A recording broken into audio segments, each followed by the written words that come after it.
Yo, it's your boy Marita boy. I'm back up in this thing, man. Listen. Today, I decided to bring you guys. This is a this is an amazing story.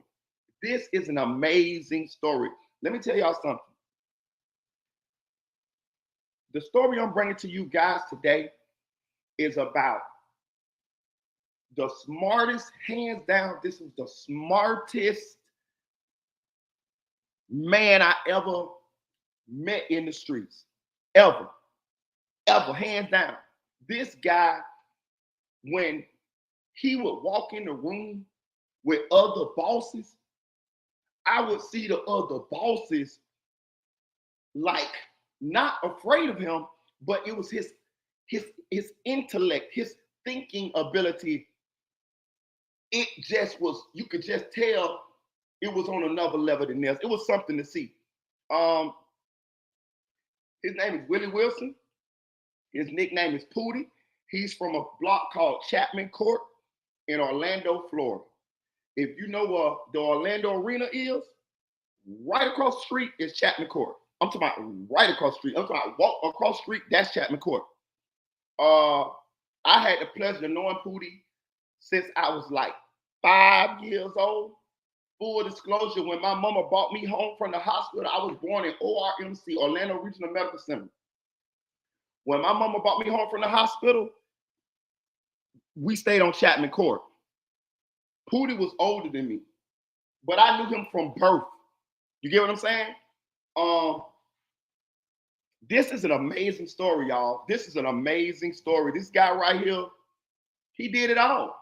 He did it all. And even in the end, he did something. He was so prolific in what he did, was so amazing what he did.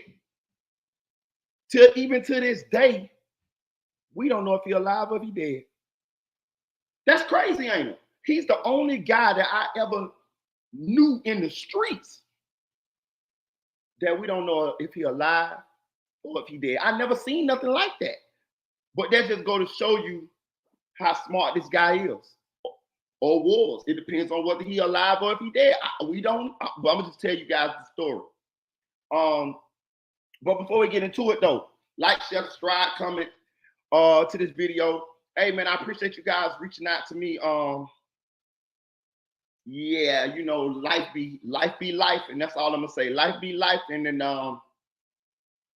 you know, I'm all right. I'm all right. Yeah, I'm gonna just say life be life, and I can't really divulge. But yeah, y'all, it was some shit going on. So, but I'm okay. Life be life, and it was actually crazy because I don't even know how the fuck you guys. It was like you guys was feeling that something was up with me, and you was right. You definitely was right, and I appreciate y'all. I appreciate all y'all that reached out to me. Tanel and Dream Doll and Audio Crack and all you guys, nephew and all you guys. It was just it was I couldn't I couldn't reciprocate that at the time because it was just a lot, So I appreciate you guys, and I probably talk to each one of you guys individually. And we'll go from there or whatever. But for those of my subscribers who were feeling the same, man, I appreciate you guys. I appreciate you guys worrying or thinking about me or something, because it's crazy, because I definitely it was some shit. You know what I'm saying? I can't get into it, but your senses, your spicy senses were correct. I wasn't in no danger or nothing like that, but I'm just saying y'all felt the vibes, and it was, But anyway, I want to tell y'all, excuse me, I want to tell y'all the story about Pootie, Willie Wilson, the man y'all see in front of the screen, on your screen, right? Willie Wilson, aka Pootie from Chapman Court. His mama name was Mama Sue. His sister name was Erica. He had a brother named Joe. He got another brother named Benny, who's also one of my best friends. But they older, all of them older. Pootie is the baby. He the baby, right? They are really Indians. They Indians. Like his mama had long, was God rest her soul, Mama Sue. But they really Indians, like real deal, like Indians. I forgot which one it is, but they really Indians. You know what I'm saying? His mama was light skinned. She a legend in her own right. Mama Sue was a legend in her own right. Benny was too, his brother. Joe a little bit too, but Pootie was the star of the family. It's crazy, but the baby boy was the star of the family, right? So I met Pootie about 1980.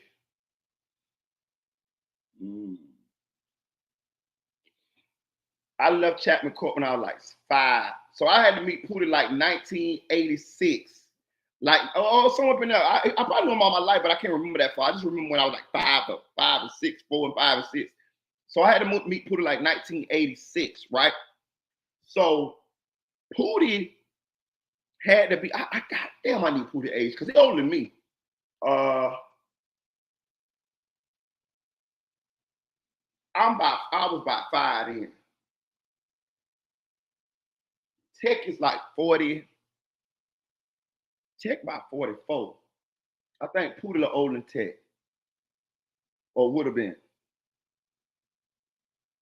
I'm gonna put Pootie at 10 years old, bro. I'm gonna just put him at 10. I'm gonna put Pootie at 10 because my brother Ricky born in 75. Yeah, I'm gonna put Pootie at 10. I'm gonna put Pootie at 10 years old, and I'm gonna put me at like 5 years old. About 1986, right? If you know anything about that time in America, it was the crack era. It was the crack era.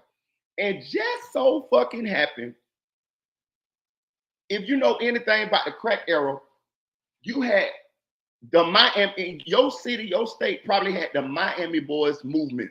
If you go look at Vlad TV, he did an interview with Convertible Burt, right? We all know Convertible Burt, one of the famous hustlers from Miami, Dade County. Convertible Burt was telling them how the Miami Boys left Dade County and spread out all across America and was setting up shop and hoods all across America. You know the crazy part about it? This was true. And guess who? Guess when the Miami Boys came to Orlando, guess where they set up shop? On Chapman Court. Exactly. So what happened? And if you listen to the Convertible Burt interview, he tells Vlad that he set up shop in Orlando. It was an apartment complex on the corner of South Street and Division, right across from Orlando Arena. It was called Harmon's Cove. The owner of it was a reputed drug boss named Bob Harmon. The police busted this damn apartment complex plenty of times, and they ended up having to tear it down and put Bob Harmon in jail forever because he was using it like Nino Brown and in the Carter. In every place, every apartment was a drug lab in the bitch, and people was buying drugs. Well, the Miami Boys set up shop in there, and right next door to there was Chapman Court. So when the Miami Boys came to Orlando, Pootie and his crew had first-hand knowledge and got to learn the game from the Miami Boys. And let me tell you the difference between the Miami Boys. When the Miami Boys came to Orlando, they came organized. Before it was just, we had dudes just stand on corner selling drugs, this and that, whatever. No, the Miami Boys, they came organized. They had shifts. They had rank. They had you be over here, we be over there. You give me the money, you go down there and get the dope. It was organized. The money was counted for. It was a whole team, and it was a lot of Miami Boys. The Miami Boys came to Orlando's. You know what it is when the dudes from out of town come to your city. They flashy. They Miami. They got gold. They got the cars. And of course, they started taking the Orlando niggas' hoes. When I mean Orlando niggas, I mean the Orlando hustlers that was already there. And that caused some friction in the streets. A lot of dudes got killed, but which I haven't. I got to do in the live on that because that's a whole nother story about how the Miami boys got into it with Orlando boys, and they ended up with a lot of them being dead and shit like that there. But anyway, Pootie, this was his crew. Pootie, K1, Tech. Who else wrote with them? That's crazy. I think I was off the top of my dome. Nip, Gangsta Nip. Who was my best friend when I was like 5, and his mama was my mom's best friend too. Who was it? It was Tech, Nip, Pootie, K1, Sean Lowe. I mean, not Sean Lowe. Damn, I forgot his name. I forgot his name. We had Wes. He ended up going crazy. What's the other dude shit name? Black Jack. I got Kareem, but he really wasn't with him, but it was Kareem them. Anyway, Pootie had a nice little crew, right? But Pootie clearly was the leader. And, it was Punky D too. And Punky D rest there, he got killed too.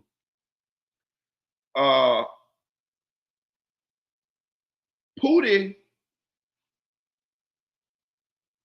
pretty much organization pretty much was built around his mama house. His mama owned property on Chapman Court. She owned it, the land there. You know what I'm saying? I don't know if from her ancestors or peoples or whatever, but she owned land on Chapman Court. And Pootie was really good at a lot of shit. Like he could fix cars, he could ride motorcycles. Like he was like an outdoorsy type, but he was a damn good hustler. Like, and he was so fucking smart. So Pootie was so fucking smart. He know how to. I would call Pootie a master manipulator. And he with all other shit too. Now he'll catch him a body, or he'll send a nigga to go do some. It was with it all. It was whatever. It was whatever. But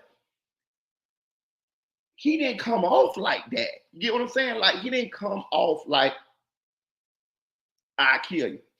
He came off like friendly. But if you get his motherfucking time wrong, it's gonna be some shit. But a lot of people never get Big Menard with him too. But a lot of people never got his time wrong because he kind of garnered that kind of respect. You know what I mean? He garnered that kind of respect. So Pootie was like 15, 16 years old, sending his verse to Miami to get painted. Like this was unheard of back then. This was unheard of for a 16-year-old kid. Like, and I mean, when I mean verse, I mean verse. I mean, like he had like 2, 3, 4 verse as a kid. Like this was unheard of. Like you didn't see this. He was sending them to Miami, to a place called Sudamar. Like this back then. I don't know if it's there, but it's like a world famous place to get your cars painted. Not only this, when Pootie would go down there, he was very social. He would link in and meet people, and he knew all of the famous people and stuff like that. Like Pootie, he could go anywhere and he knew people. He'd be like, oh yeah, that brother. Like he knew all the famous hustlers, all the famous drug dealers, and they knew him. So my brother Ricky, God bless the dead, my older brother, the one I said got killed when he was 21. Him and Pootie was they was close. My brother was from a street called Jackson Street, but Pootie, of course, from Chapman Court. We got me and Ricky got the same daddy. And when my brother got killed at the club, Pootie was there. Pootie held him in his arms when he died. You know what I'm saying? Like in his arms. Like he was the last person to hold my brother in his arms before he took his last breath. And I always looked it up to Pootie, to be real with you, full disclosure, because he was a legend, dog. Like he was the top of the game for from 80, like 86 to like, let's say, I think Pootie went to jail like 90 something, 90. Let's say 97. Like, you know what I'm saying? Like, let me explain something to y'all. When you in the streets, you got regular, everyday regular dudes, and then you got like dudes that sell a little weight, and then you got the legends. You got the ones, these the ones that if they acknowledge you, like if they say, hey, what's up? It's like you feel like, damn, he know me. Pootie was one of them. He was clearly like Mount Rushmore of Orlando hustlers, drug dealers. Like it was like this was set in stone. So I really looked up to him. I looked up to him a lot. And he was like, he ran his whole street. He ran his whole block with the exception of Punky D. Punky D was another dude that was on Chapman Court, but Punky D kind of like stuck to himself. But he had cars and money and shit too. Everybody else on Chapman Court kind of fell under Pootie. And Pootie, he enjoyed that. He enjoyed having everybody under him. But Punky D didn't. Punky D was like independent. Now, Punky D was kind of like a chill, cool kind of dude. Always has his hat to the back. You know what I'm saying? Had a vert with switches on that bitch. You know what I'm saying? Mouth full of golds. He kind of looked like Lucci if you really look at him, if you really think about it. But he didn't really like to conform to what Pootie wanted everybody up under him. Because Pootie was that tight. I'm a boss. Everybody gonna follow me. We're gonna regulate this, that, this, and that. Punky D was his own man. So Punky D and Pootie used to clash every now and then. Now, of course, Pootie won every time. And being that Punky D was from Chapman, Pootie never got to, oh, I'm finna kill you. But it was times where Punky D might have owed Pootie some money or something like that, and Pootie took the keys to his vert, like, nigga, you ain't finna try this shit. You know what I'm saying?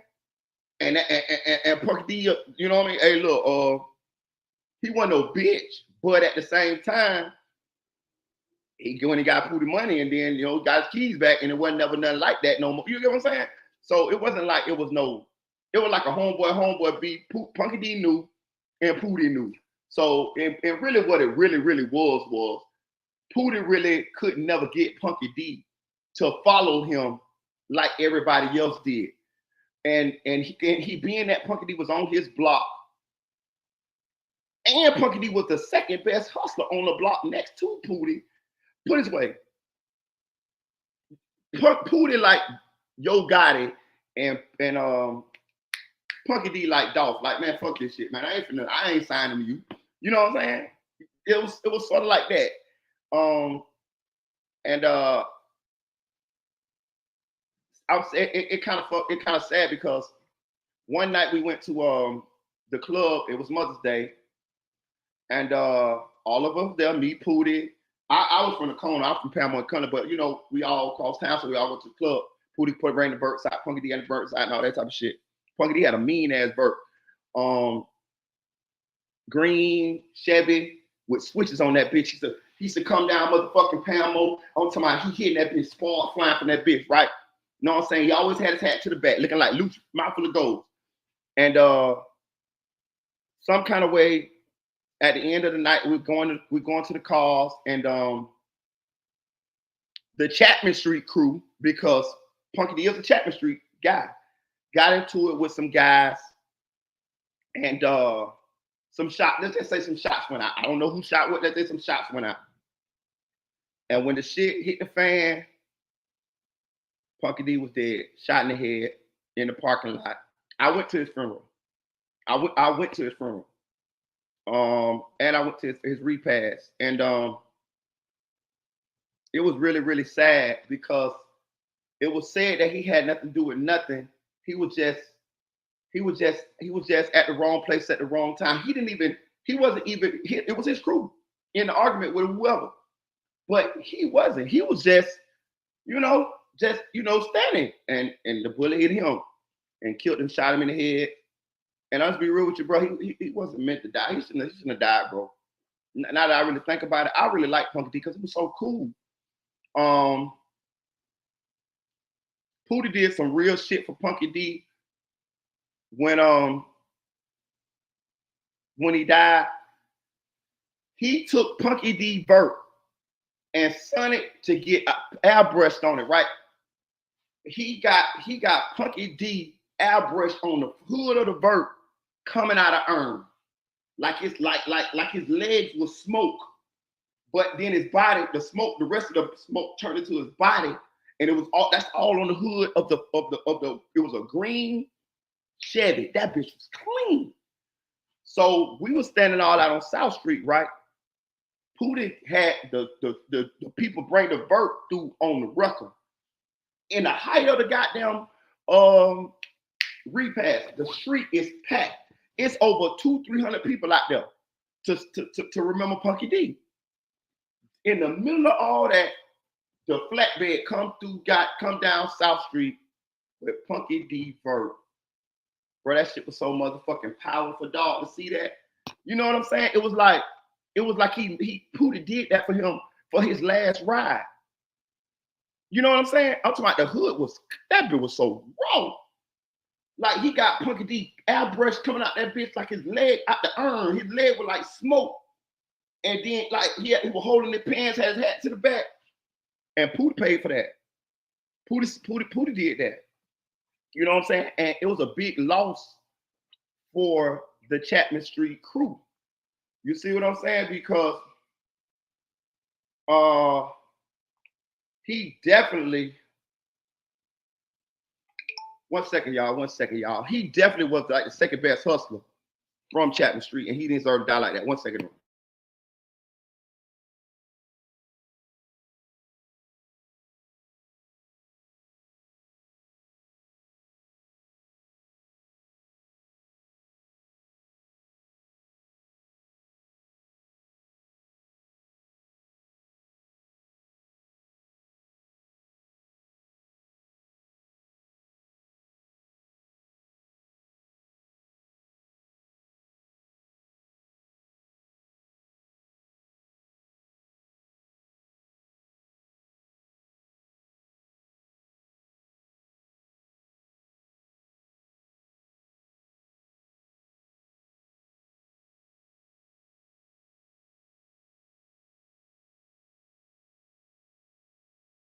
All right. I'm back. So yes, so Punky D definitely was the second best hustler in my opinion from Chapman Court, right? So that was a big loss when Punky D got killed. It was very sad, very very sad, and Punky D got killed in 1997. Yes, because my brother Ricky got killed in 1996, and the day after Punky D funeral, we had a remembrance day for a 1 year anniversary remembrance day for my brother Ricky. So yeah, Punky D got killed in 1997. So anyway, and of course I knew Punky D really well. I used to buy work from Punky D sometimes. Full disclosure, back then I was shit though.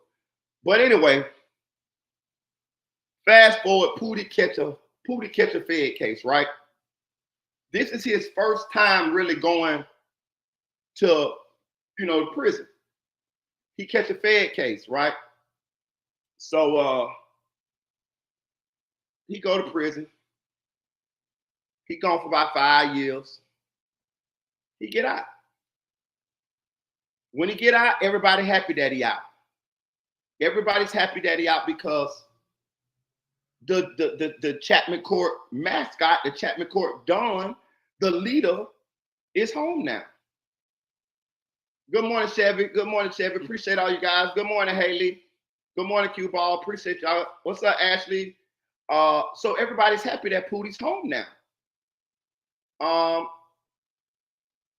Pootie had a beautiful, I'm gonna say wife, but I think it's a girlfriend. But he had a beautiful wife, man, very beautiful wife. Of course, he the boss, so he got a beautiful wife.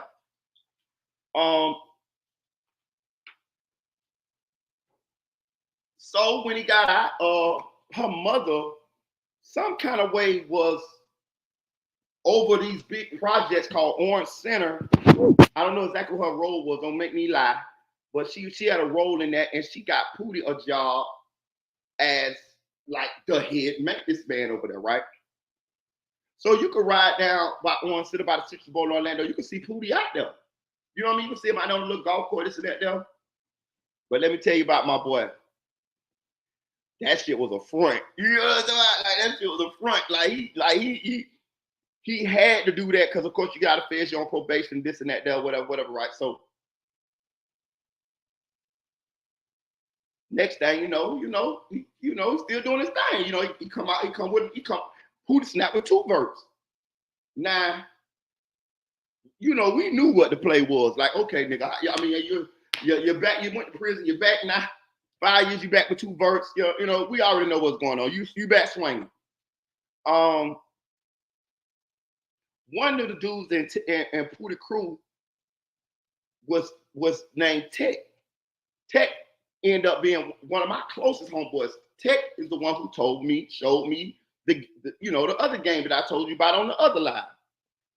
So me and Tech used to vibe, hang around all the time. So I started hanging because Tech had an apartment in Orange Center, and Pootie was the head maintenance in Orange Center. So pretty much we ended up hanging at Tech house sometime. And that's kind of how we, we had started getting a little, me and Pootie started getting a little tight. And I was happy to hang around Pootie because in the streets, bro, if you get a chance to be around a boss or somebody with that type of reputation or that type of get money potential, you need to count yourself as lucky because the game that you can learn from this type of person, money can't buy. You know what I'm saying? Like just to even be around these people, try to study and learn because we are in the streets. You know what I'm saying? Like these dudes don't have anybody around them. So you can count this as a privilege. So anyway, we all get tight, but I already knew Pootie anyway. You know what I'm saying? He knew me because he knew my daddy. Plus, Pootie remembered me from when I was a little boy. He told me, he was like, bro, I remember you. He was like, I remember you was a little boy. You remember, nigga, you from Chapman. He used to tell me all the time. He used to be like, nigga, you from Chapman. I'd be like, he was like, man, you stayed on Chapman 4, 5 years old. You from Chapman, nigga. You one of us, nigga. You know what I'm saying? I'd be like, yeah, you know what I'm saying? But it was an honor. But he told me, he was like, bro, I watched you as a little boy. You know what I'm saying? So, nigga, family. You know what I'm saying? Plus, my brother Ricky was cool. Plus, my daddy a legend. You feel what I'm saying? Like my dad a big legend. So, I'm like, I'm gonna tell y'all something, bro. I don't mean to like brag or boast on that shit, but I'm telling you, my dad is like a really, really, really popular guy. And in the hood, I'm kind of like, my daddy children are like hood royalty. I'm just being real. Like I will say this. I got blessed to be my daddy's son. And I also got blessed that the streets gave me his name. I didn't name myself what I named, like my nickname in the streets. The streets gave me that shit. Now my daddy had other sons that came before me.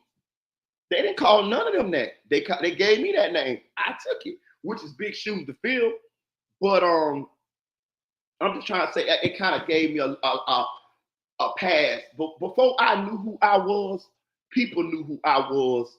Before I had an identity, people already was watching me. The streets watching me to see what I'm finna manifest into because they know who my daddy is.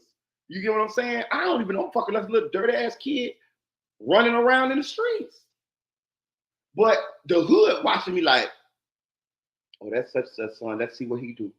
And as I got older and I'm in the streets now, I know that's what we do. If such and such, if the kid daddy is somebody, we watching them kids because they growing up in the too. We watching them. We like, damn, Jit might turn out to be something. You know what I'm talking about? And that's what happens. And that's what happened to me. So I ended up Okay, now I'm gonna give y'all the scandal first. I want to see how I want to see. I want to set it right because this shit got a lot of twists and turns in it. So and some of the shit I can't tell because I can tell Pootie's side because we don't know, we still don't know if he's alive or if he dead. Like I'm talking for real, like this shit is crazy. Some kind of way the street airways get word that said Pootie is a snitch, right? But it's real silent. It's real faint. It's like the other boss niggas over Orlando know, but you know, ain't nobody gonna really. You can't really like Pootie is a nigga like he's a boss nigga like so. You can't just say that. You can't just come out and say. And this is the day before paperwork was everywhere and this and that there whatever. So you just can't come out and say a guy like Pootie is a snitch without some facts, right? So it was whispered about. It was like in the wind. But people would say it. It was whispered so much till you might not hear it. You get what I'm saying? It was almost like it got blew over. It was almost like somebody said it one time and then niggas so scared to repeat it, they forgot about it. So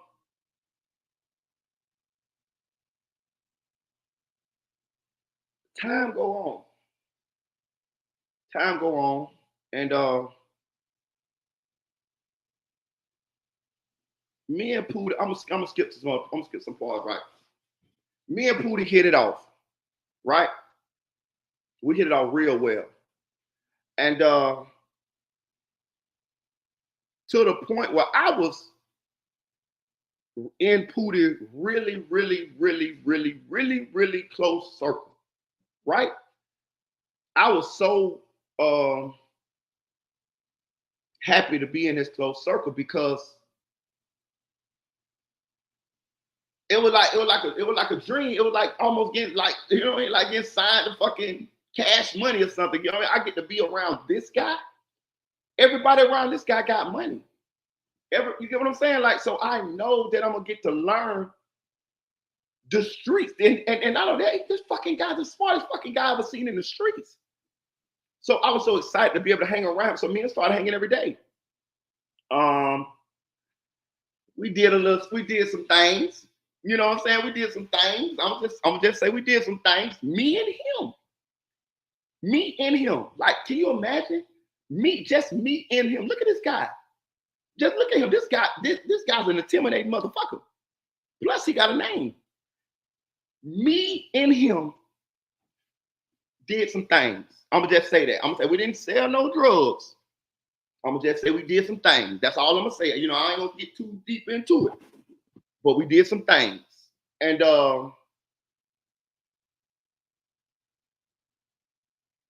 we did. I saved his life one time. I saved his life. And now I can tell you, I can say this part.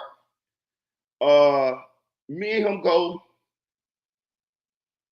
to pull a move, right? I ain't gonna tell you where we pulled the move at, but we went and pulled a move, and it wasn't in Florida. You know what I'm saying? We went to pull a move, and we had got word that this boss dude, he had them things. So I'm gonna just say this, bro. We went way out of fucking state. When I tell you, I'm talking about we went fucking way out of state. I'm just way out of fucking state. I've never been this fucking far out of fucking Florida before. And we get the line on where the nigga house at in a fucking state and city I fucking never been before. And I told you Putin every fucking body. And me, this is crazy, right? This is crazy. It's me, a chick. I ain't gonna say the chick name. I ain't gonna say the chick name. She's very beautiful, and she's not from Florida either. No, two more dudes. One of the dudes is not from Florida either. I'm just say that. We kicked the door in. in a state that I never fucking been to in my life. We go inside. There's nobody inside. We went we went there for the shit. Pootie stay in the car, right? We look out the window, we see a dude pull up in a car and draw down on Pootie. We had a goddamn a rental truck at the time, but we also had another car on the back street. It was two cars. We had one of the chick. We actually a lot of it. We had the one chick on the back street. That was the getaway car. So in case we got to make a move, she gonna pick us up, and just so happened we did. Cause Pootie just sat in the front driveway, waiting on us to come out. We look out the window. The dude pull up and draw down on Pootie. He got his hands in the air. We run out the back door. When we run out the back door, we jump in the car on the back street with other girls. So when we coming around the curve, they finna go past the house. The girls say, let's go. We can't help him. Let's go. Let's go. Now, the girls is from there, but I'm not from there. And Pootie not from there. I say, stop this motherfucking car. Stop this motherfucking car. Oh, no, go. We can't save him. Let's go. I say, you stop this motherfucking car. They stop the car. I grab my shit, my scrap. I say, let me out. I jump out that bed, and I'm young as fuck. I jump out that bed, and I could see him, because I'm not finna leave with you hoes. I'm not finna leave my dog with you hoes. No, hell no, I'm not finna leave my dog. And he a legend too. I'm finna go out with my boy. I'm telling you, I was a motherfucker back then. Like, no, I'm not gonna miss my chance to be a real nigga. I'm not gonna miss my chance to show out for the hood, right? So I jump out. Boom, when I jump out, I run across the field, right? I see the dude, he got the gun on Pootie. Pootie trying to talk to him, trying to tell, like, bro, I just parked here. I don't know what you're talking about, I just parked here. But the dude was suspicious. He like, fuck that shit. This shit ain't right. So just so happened, I come across the field and I could get real close up on. Now I'm gonna shoot. I was shooting right back ahead. But I thought about it, like, shit, we really ain't no bloodshed, so we really ain't got to do nothing. So I say, nigga, I'll blow your motherfucking brains out. But I'm kind of a ways away from him. I'm probably about 10, 20 feet away from him. I say, nigga, you pull that trigger, I'll blow your motherfucking brains out. And I would have, nigga, this P. So the nigga kind of freeze. I say, drop the gun. The nigga drop that bit. I say, get in the car, nigga, haul ass. Then he got the car, haul ass. P grabbed the gun that the nigga had. We jump in the car, we haul ass.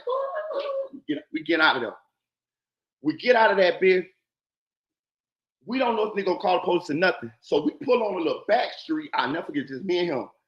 And bury the guns, dog. We buried them bitches like in a ditch or something, bro. Like, I know, like, we'll never see them bitches again. Like, this is a long time ago. We buried them bitches because we didn't want to get pulled over with the guns. So we just buried them bitches. You know what I'm saying? We get back to the house. Of course, P mad. He cussing out the hoes. You know what I'm saying? I'm feeling good because I saved him. You know what I'm saying? I saved him. I saved Pootie, me, little old me. I saved him. You know what I'm saying? And he respected me for that. And I felt good about that. You know, I felt good. Hit that like button on the way in, y'all. Hit that like button on the way in. I felt good that I got a chance to okay, look, Jay say, since I was a G, everybody saying I'm like my dad. It's that same shit they do to me. So I got a chance. I saved Pootie, y'all. Like, I can really go down in history. I did that. This is a true story. I saved his life, right?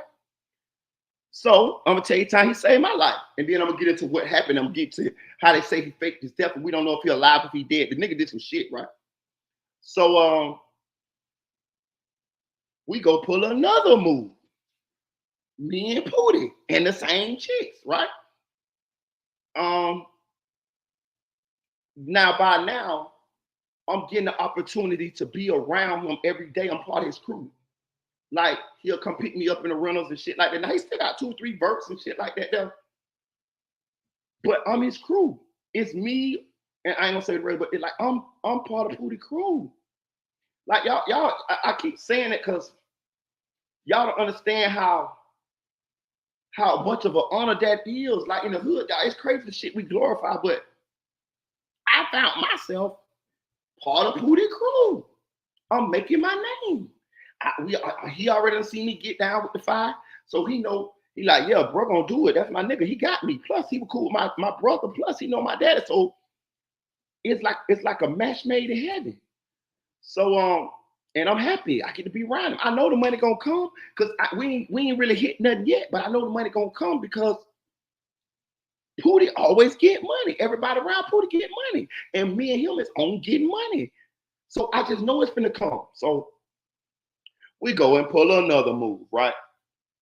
And this move, I don't know how to say it. I'll put it this way.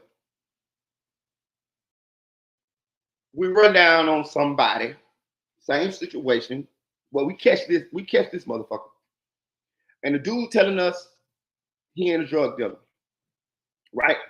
The dude done ducked off in the suburbs somewhere, but what he don't know is his girlfriend or his side girlfriend, who he done tried to break up with and go back to his lady, she mad at him.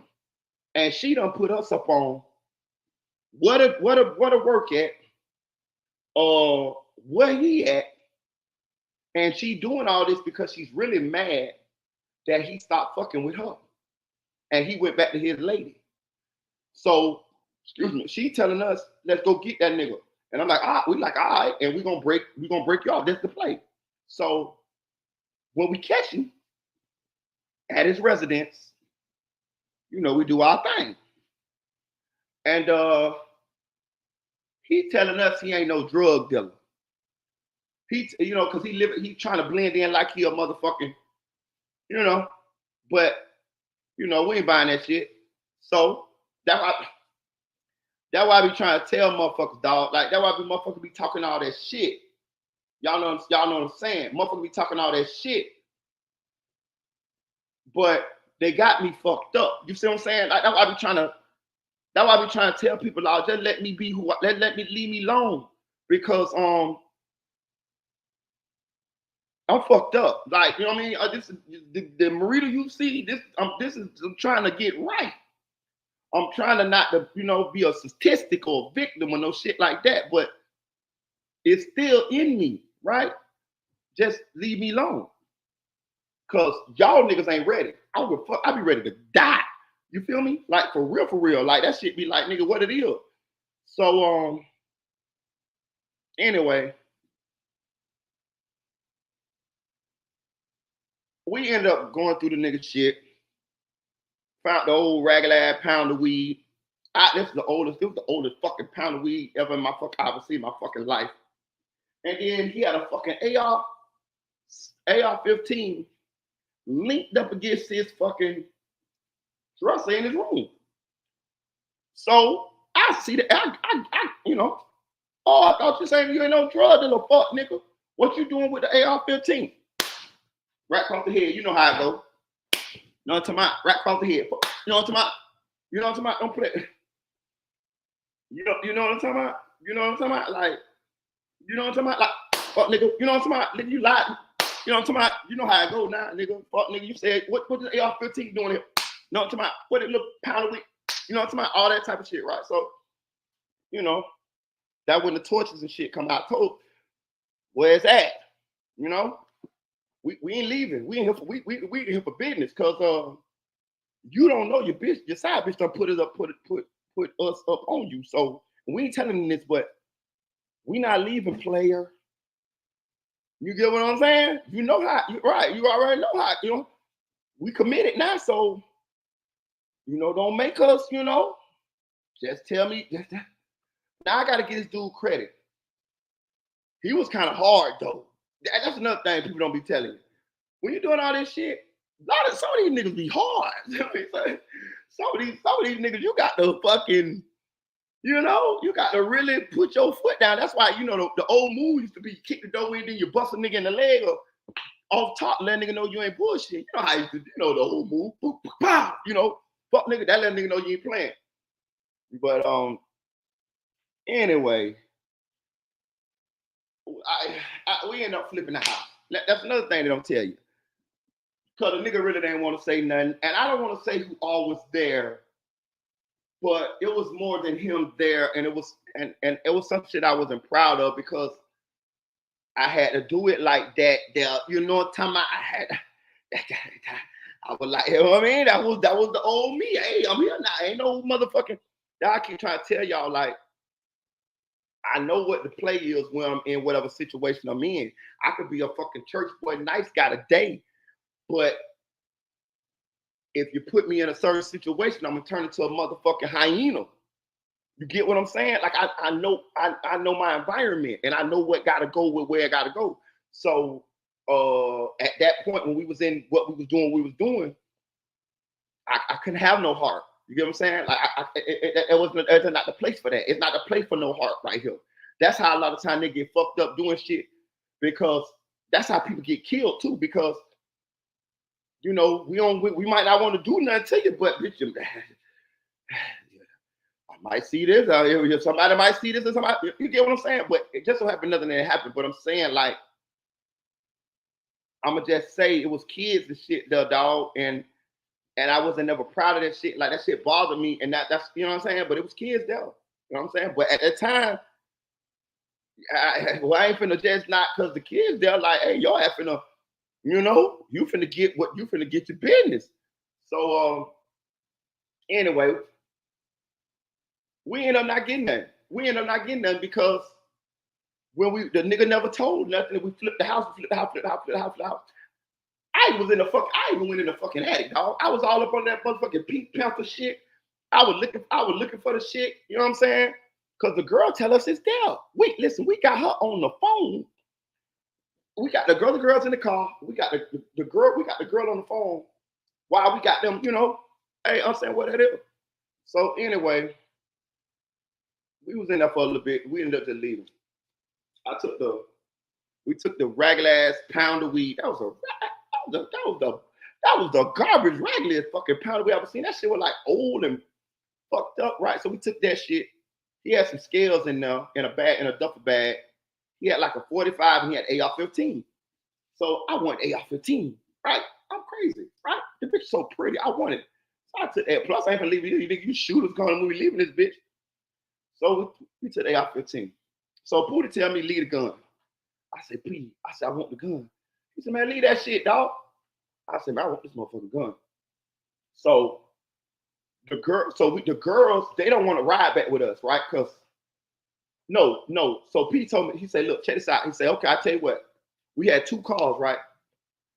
He said, if you want the gun, you gonna ride that motherfucker in your car back to Florida, bitch. You know what I'm saying?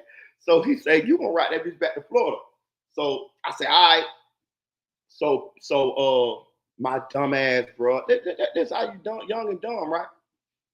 So the girls didn't want to ride at all. So this is what we did. We took them to the Greyhound bus station. They caught them a bus. So they smart though. They caught them a bus back to the state they live in because they didn't live in Florida. So anyway, me and Pootie coming down, goddamn. What road that lives that take you that you know in that Georgia Florida line where all the police be lined up in that motherfucker? The Georgia Florida line. I don't know what road that is, but that's where we at. We coming through Georgia, going into Florida. I'm in the front. I'm in a truck. That's all I'm gonna say. I'm in an SUV, and P behind me, right? So I just so happen to go through the goddamn Florida Georgia line, speeding, bro. I'm speeding, right? When I do that, the motherfucking state trooper jump out. Now I got an old ass, dirty ass pound of weed. I swear that shit was like brown. I don't even know what the fuck we took this shit for. Yeah, 95. Then I got an AR-15, a 45, and fucking some old ass scales. I don't even know the fuck we took the scales for. Like, I mean, like the big scales. Like, what the fuck are we taking them shits for? Like the weed scales, like the big weed scales. We could have threw that little garbage ass pound of weed. We should throw that shit away. But this is what I got in the truck, in the SUV. Just me. I'm coming through. I see the motherfucking police coming, right? But he behind me driving a rental. He did some of the realest shit I ever seen. I don't know how they fucking figured this out. He fucked around and sped up and got close, almost to me, pulled up on the police and hit his brakes. He hit his brakes. He hit his brakes. So the police would have hit him in the back if they would have kept going. And the police pulled him over, dog. The police pulled him over. And I kept going. I kept going. I was so fucking scared. I kept going. I kept going. By the time I done made it through Daytona, I'm gone. I'm gone. I made it back to Orlando. Right? I don't see Pootie because I ain't had no phone at the time. I guess I'm Portland. You know what I'm saying? Why I never be Portland. You know what I mean? So stank feet Portland. So I ended up on it's 75. Okay, whichever one it was, I don't know. But I know you know what I mean, it was that Florida Georgia line while the police be lined up at. So anyway, I make it to Orlando and I meet him in Orange Center, but you know the spot. And I get the fucking AR and all the bullshit out there. And he say, bitch, I saved your life. I say, I seen you, bro. I say, I appreciate it, bro. He say, bitch, you saved my life. And so now, I say, you did. I say, you say, yeah. So now we got a bond. Like we got a for real bond. He saved my life. I saved his life. I would have been in jail forever. Bro, I was bringing fucking, I've been in jail fucking ever, nigga. You know what I'm saying? He saved me. He saved me. If I don't save him that day, he don't get an opportunity to save me. You know what I'm saying? Like he saved me. Like he fucking saved me. I was gone. So I'm gonna tell you about this slick ass though. I say, bro, I got nowhere to put the AR, man. You holding your crib for me? He's like, yeah. So I gave him the AR. He took the bitch crib. Bitch, I ain't never see that AR again. Never. I never seen that AR again. Never in life. Never in fucking life, right? So I told you he's smart now. Think about it. The same. Now I trafficked the gun all the way fucking, and then he ended up with the motherfucker. But anyway. So we had this another thing that we used to like to do, right? I'm very good at playing poker. I'm mean at Texas Hold'em. He know how to cheat. He know how to set the deck, right? And he always had money, y'all. He always had money. Like, you know what I'm saying? So I'm gonna just say this. We used to have a place we used to go, we used to play poker all the time, like a gambling house. And if you go regularly, you get a night out the week, right? And the reason what that mean and what happens is that keeps the game rolling.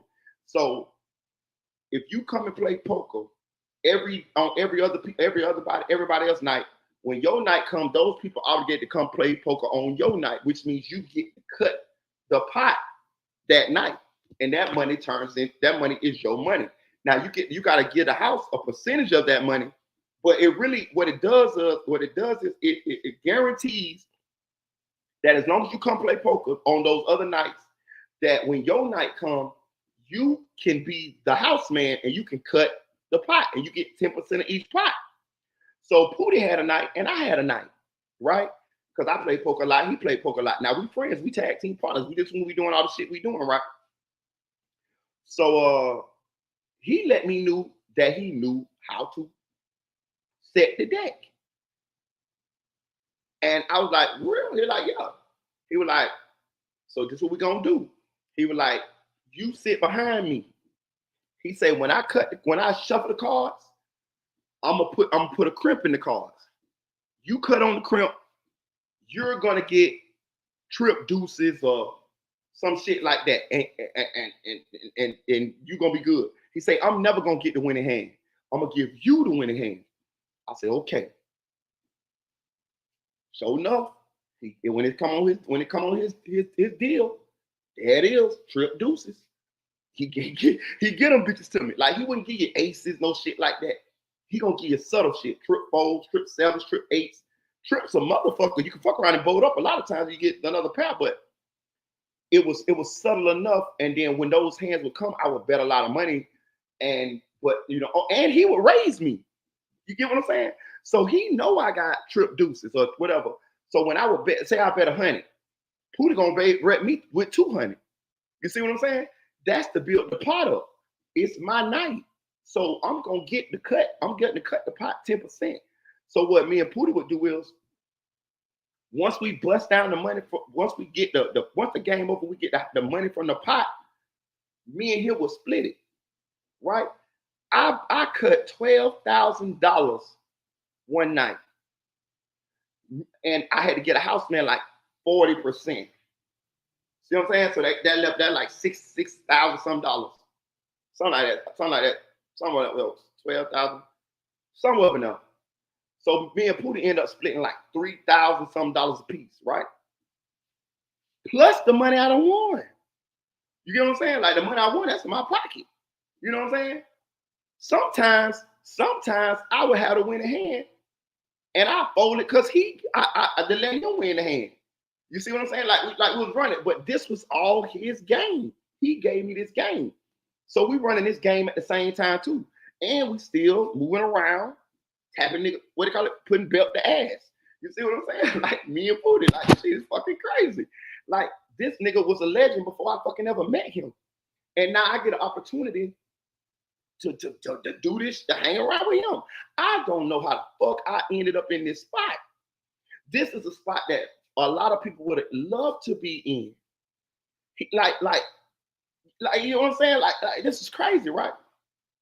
So let me tell you how this shit play out. I'm gonna tell you how this shit take a dark twist, y'all. So Pootie was messing with this girl, very beautiful girl, not his old lady, a very beautiful girl, but this girl was on, he liked to mess with girls who could put him up on licks and shit like that. And he was very smooth with it. You know what I'm saying? And he was cool with this one girl, and she was on that too. And he liked her a lot. She had a little bit of money too. She had like a couple cars and shit like that. And all people had money. So he told me, he was like, man, the girl's sister baby daddy, we want to get him. I said, okay. He said, I want you to go with us over there, and I want you to start talking to the girl. Like, you know what I'm saying? Like, the girl know the play, but they want me to pretty much be the girl boyfriend. You get what I'm saying? Because the sister already fucked with him. So he pretty much saying, man, I need you to go over here, fuck the girl, and she gonna put us up on with her baby daddy. We already talked about it, but she just want us to be her nigga. I go with the sister, nigga, you up. So all right, cool. So they take me over there. We playing spades. It's like a bunch of bullshit. Like it's like we playing spades and having a little party, but really everybody's just waiting on me and her to talk. You get what I'm saying? It's like everybody know what the play is. You're like the rest of the shit just like a show. So me and her go talking, kick it, and I never had sex with the girl, but we end up being cool or whatever. And I'm just giving you the backstory of how this shit play out.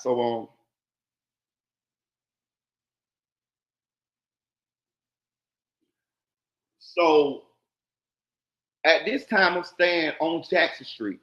My cousin Bill had an apartment upstairs in the middle apartment. My cousin Bill is a crackhead, right?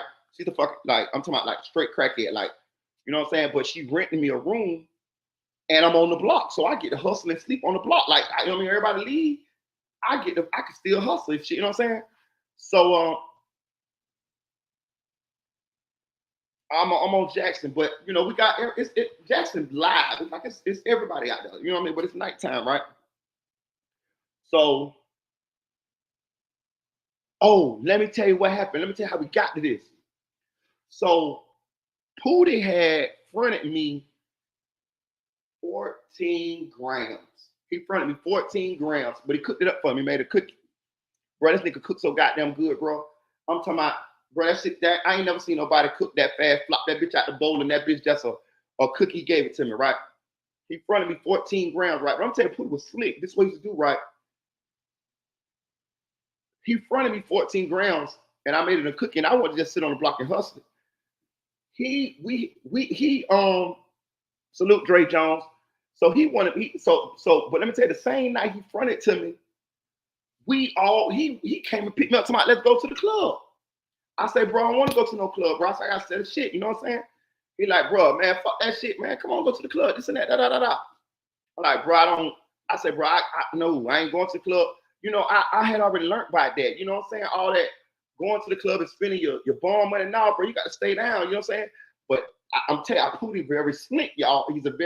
He's very slick. He's a master manipulator, right? That nigga was on me by going to the club. I did not want to go to the club, man. Get them lights up. So I did not want to go to the club, right? He made me go to the club. So of course, go to the club. You know what happened next. I'm spending money, right? So shit pop off, you know, Pootie, same shit. Yeah, bro, he went to the club. Oh, you know, he big time in the club. You know what I'm saying? Like everybody know him. He is the nigga big, dog. The nigga like 6'6", y'all. You see the nigga arms? Like that nigga's not little, but for fuck, look at that nigga hands. Like I'm talking about, he's not a little nigga. He way bigger than me, and all big nigga. So like the next day or so, when I get back to the block, I already know I'm fucked up. I know I done fucked up the bone. I might got about $200 left with no dough, or maybe a little dough. So you know how I go. I got to do some flipping, and hopefully this nigga let me about the money. But I'm thinking me, I'm cool though, cause it's 14 grams. This nigga got bricks. You know what I'm saying? He got bricks. So I'm like, we cool. Plus me and I had a little situation where we had each other backs and this and that, so we good. Some kind of way the nigga pull up on the block, and he like, man, get in the car. So he in a run. So I get in the back of the car. He like, you got that? I say, bro, don't play with me, dog. You know me, I'm straight up. I say, bro, don't play with me, dog.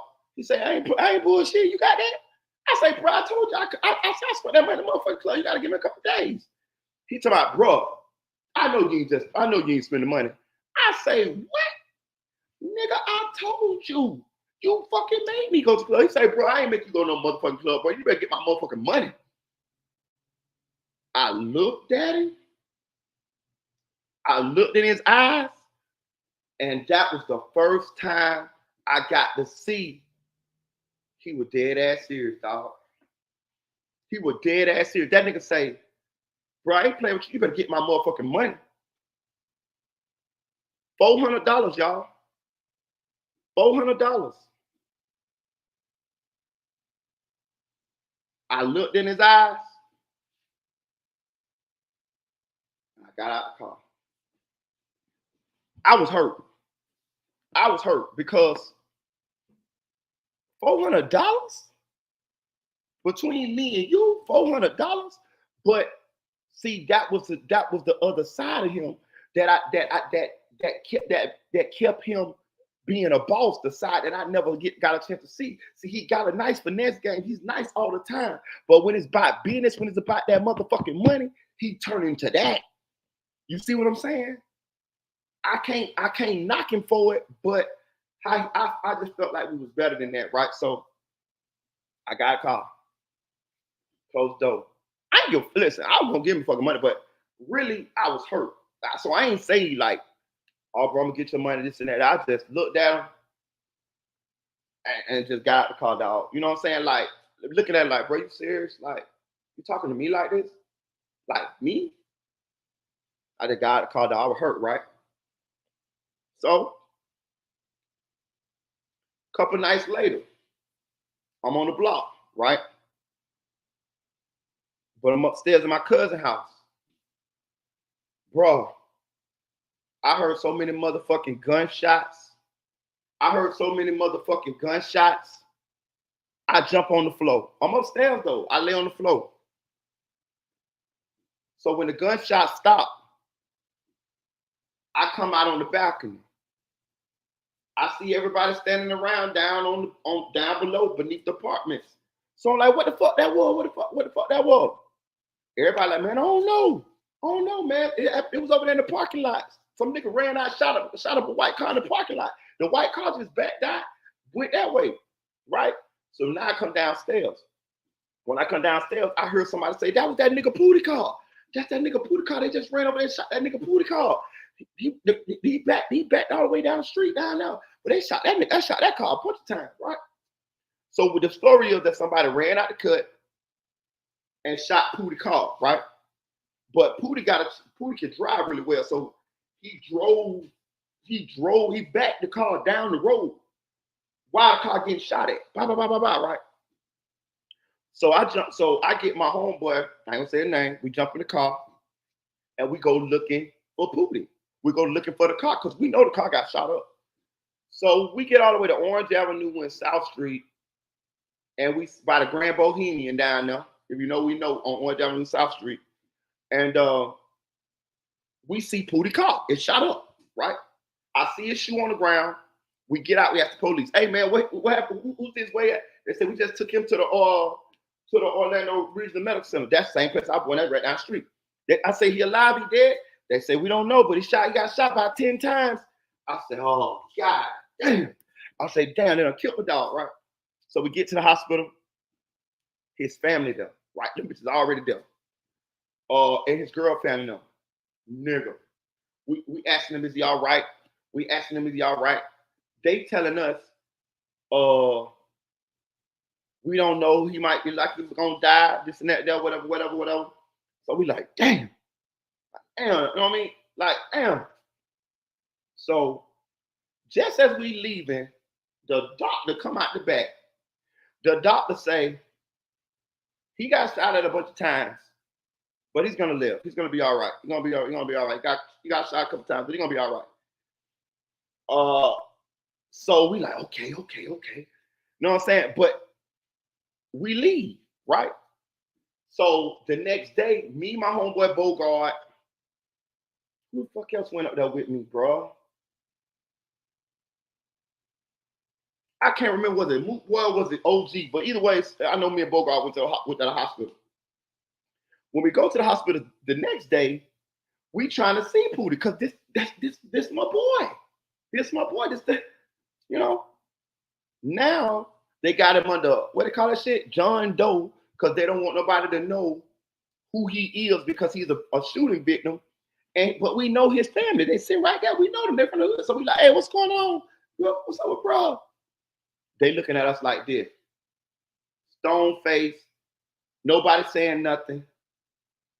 Like, we like, bro, all right? They're like, nah, man, he ain't all right. He looking like he gonna die.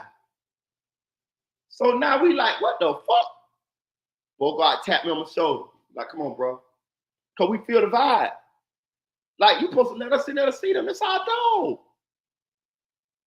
They were playing us like we was ops. Like we was, like it needed to be like it was going to be some secrecy or something, right? So our father Bogart Lee, he told me, let's go. So we're leaving the hospital. So he say, man, that's some bullshit. I said, what's up? He say, man, you know what's up with Pooh. You know what's up with P. I said, because we're trying to figure out who would want to kill him, right? He said, man, you know what's up with P. I said, no, I don't know what's up with P. He say, man, you know they've been saying P been snitching. I say, what? He said, man, yeah, they've been saying P was snitching. I say, no. So check this out, y'all. So you got me happy to be hanging around with this guy because he is hood royalty, but at the same time, the streets got him painted as a snitch, but his status is so big till ain't nobody saying it loud, but the killers in the streets and the other big dogs like him in the streets, they baking a cake for him.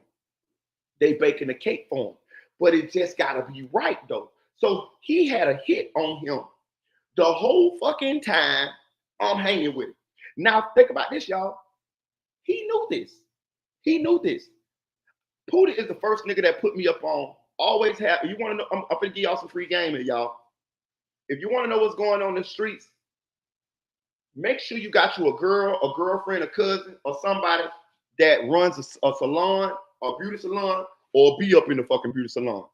All the news from the streets get took to the beauty salon. Thank me later. Thank me later. Thank me motherfucking later. Everything that happened in the streets, I don't even know if a nigga killed this nigga, that nigga, this nigga. All the niggas fucking with them hoes. And them hoes going to that goddamn beauty salon that weekend, that Friday, that Saturday, and they're gonna sit right there and tell it. You ain't heard it from me, but this what it, you know what I'm saying? So I'm just putting it. So Pootie put me up on that game. He's a very smart guy. So he knew this, right? But now we don't know. But now they stonewalling us. I feel tried because first of all, and now those streets is talking. Now he got shot. So the streets talking now. It's big news. It's big fucking news. Like, man, nigga try to kill Pootie dead. Like like they know he not dead, but they know he got shot up a lot of times, and he a big dude. So, and now it's like he kind of like in like protective custody or something, like, you know what I'm saying? Like, you know what I mean? Like nobody can see him and this and that, right? So and he put me on that side too. I was not in the circle no more either. Like it was like that was the last time. That was the last time, you know, really for between me and Pootie. Like it was over with. Like I never got a chance to hang with him ever after that because now it was a whole nother situation where niggas trying to kill him. Niggas trying to kill him. So it's like he ain't fucking with me no more. He ain't fucking with me. He ducked off. He incognito. He low key. You know what I'm saying? But you know he ended up getting out of the hospital or whatever. Now check this out. Now the streets done came out with it. Now everybody like, yeah, the nigga the police, he done told on, da da da da. So what they saying is when he went to jail a long time ago for them 5 years for the feds, that's how he caught 5 years. He told. They say this known, right? And he got the hit on him, right? Now fast forward to this, y'all. Rewind to this. Think about me when I told y'all I was excited to be able to hang with him and stuff like that. Y'all think that's how I ended up being able to hang with him?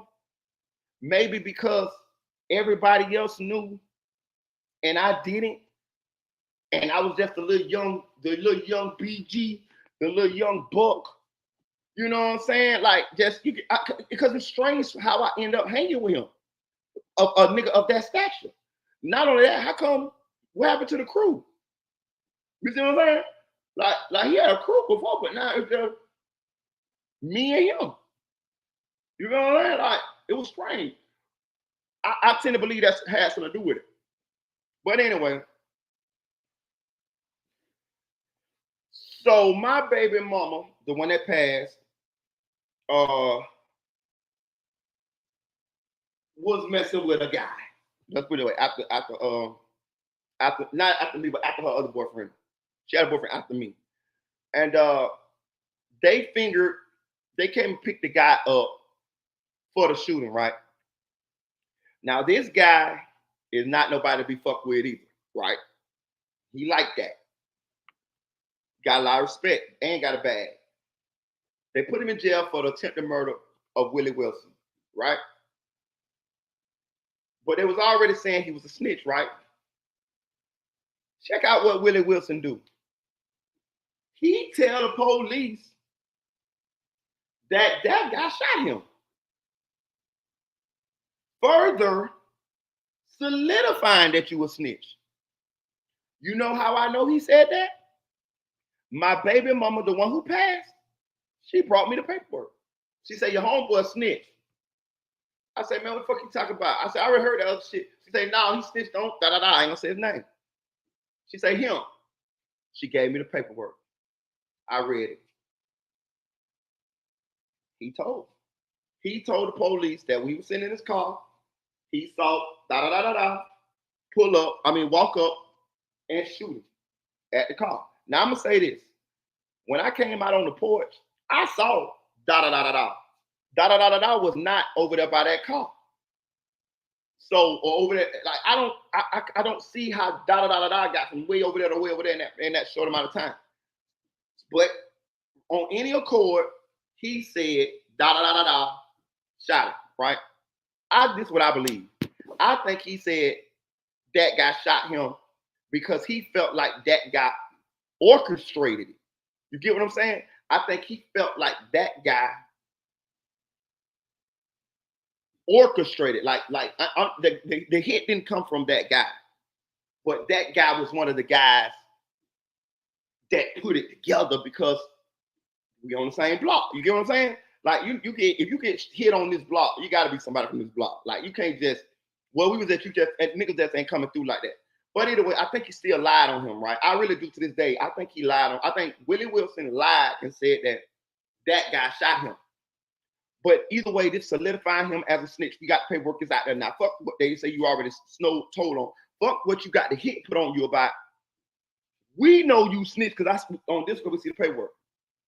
So it's solidified now, right? You snitch. You see the paperwork. Everybody know your paperwork. Everybody know paperwork.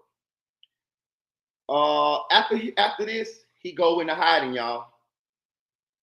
It's known that he's a snitch, but at the same, he cut his dreads off. These dreads, he cut them off, and he moving around the city, but he moving real incognito, like he ducked off. You know what I'm talking about? Like, you know what I'm saying? Like he really ducked off. Like he really ducked off because whoever do have hitters on his team too. So you done said that I done did this to you, so I'm finna let them dog go. So he got to move a certain kind of way because want to come home, and you telling people that I shot you, so I'm finna get your ass on up out of here, or try to. So anyway, this go on for a while, like a cat and mouse game going for a while. In jail, but Willie out, but he sliding through. He ain't out publicly like that. You'll catch him like a ghost. You'll catch him in there. Plus, he cut his dreads off. So one night I'm riding with two of my partners, and he called him on the phone. That's what happened. They had been talking to him, and they had Shane. He called him on the phone, and he say, he asked me, they say, hey, you want to talk to P? I said, that's that nigga P on the phone? They say, yeah. I said, let me holler at that nigga. I got the phone. I say, what's up, nigga? He said, what's up, little Pico? I say, bro, we gotta talk. He said, hold on. He said, I'm gonna hang up, I'm gonna call you back. I said, all right. He hung the phone up. It's not my phone. It's my homeboy phone. He called back. Now, I'm wondering why you gotta hang up and call me back. I'm thinking the nigga might have put I'm swift. I'm thinking nigga might have put a recorder on the phone, whatever, right?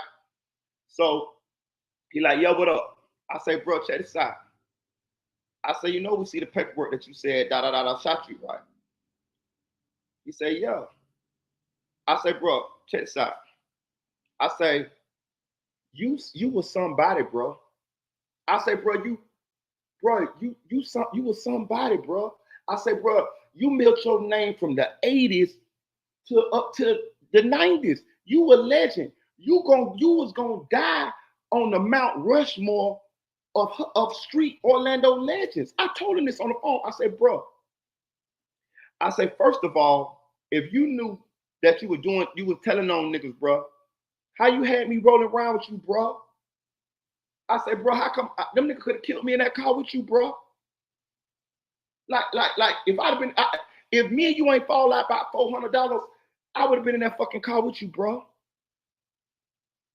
I say, bro, you had me rolling with you, bro, and niggas wanted to kill you, bro. I said, I could have been fucking dead, bro. You ain't tell me shit. You know what I'm saying? I say, bro. Another thing, I say, bro, you somebody or was somebody. I say, you threw your fucking your reputation that you built all your life away. Cause you told on this nigga. I say, bro, you a boss, nigga. I say, nigga, you know what? I know you'll get out. Nigga, if you felt like that nigga told on you, shot you, nigga, you supposed to have went and handle that shit. Swear to God, I told him that shit. I say, nigga, you know we would've. You know how we, So I say, bro, you let me down. I say, not only that, you let me down. Cause up until here, I felt like this nigga was like God. You get what I'm saying? Like, not like God, but I'm saying like, this is the first time I got a chance to see the chink in the armor. You get what I'm saying? Like, he's immortal. He's a real man. He's not a fucking machine. He's not a God. He's a real man. Yeah, he bleeds. Like, you get what I'm saying? Like, this was, I didn't like it. I didn't like seeing this him. It's like once the snitching shit came out, it turned somewhere else. Yeah, shout out to Kamal Kim. Yeah, the mind was in Air City. So and now think about this, y'all. I'm nowhere near the status of him, but still and yet,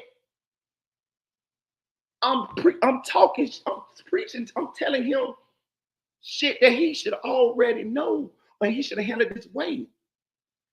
Like it was like when I saw a boss nigga turn into a snitch.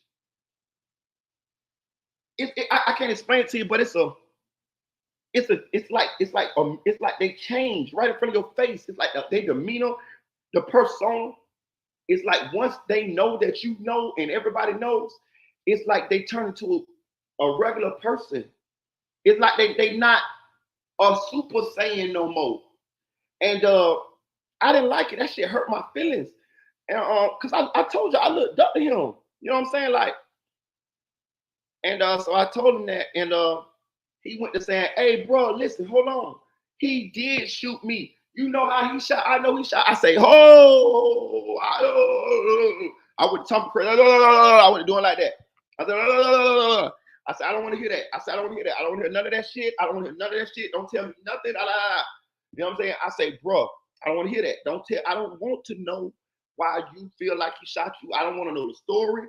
I don't want to know none of that shit. Cause first of all, I know them niggas some heavy niggas, and I ain't got time for that shit. I know. I don't want to know. Don't tell me shit. Because I'm not going to war with you no more because I found out that you a snitch.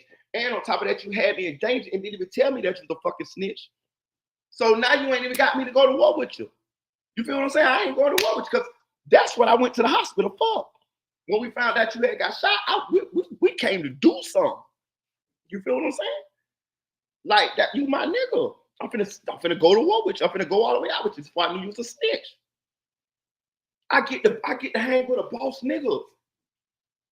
I get to be back to back with him busting. You get what I'm saying? Like we finna, I'm finna make my legend in this bitch. Like it's whatever. Me and Pootie. Even if we die, it's me and Pootie. It's crazy shit that we glorify, but I was cool with that.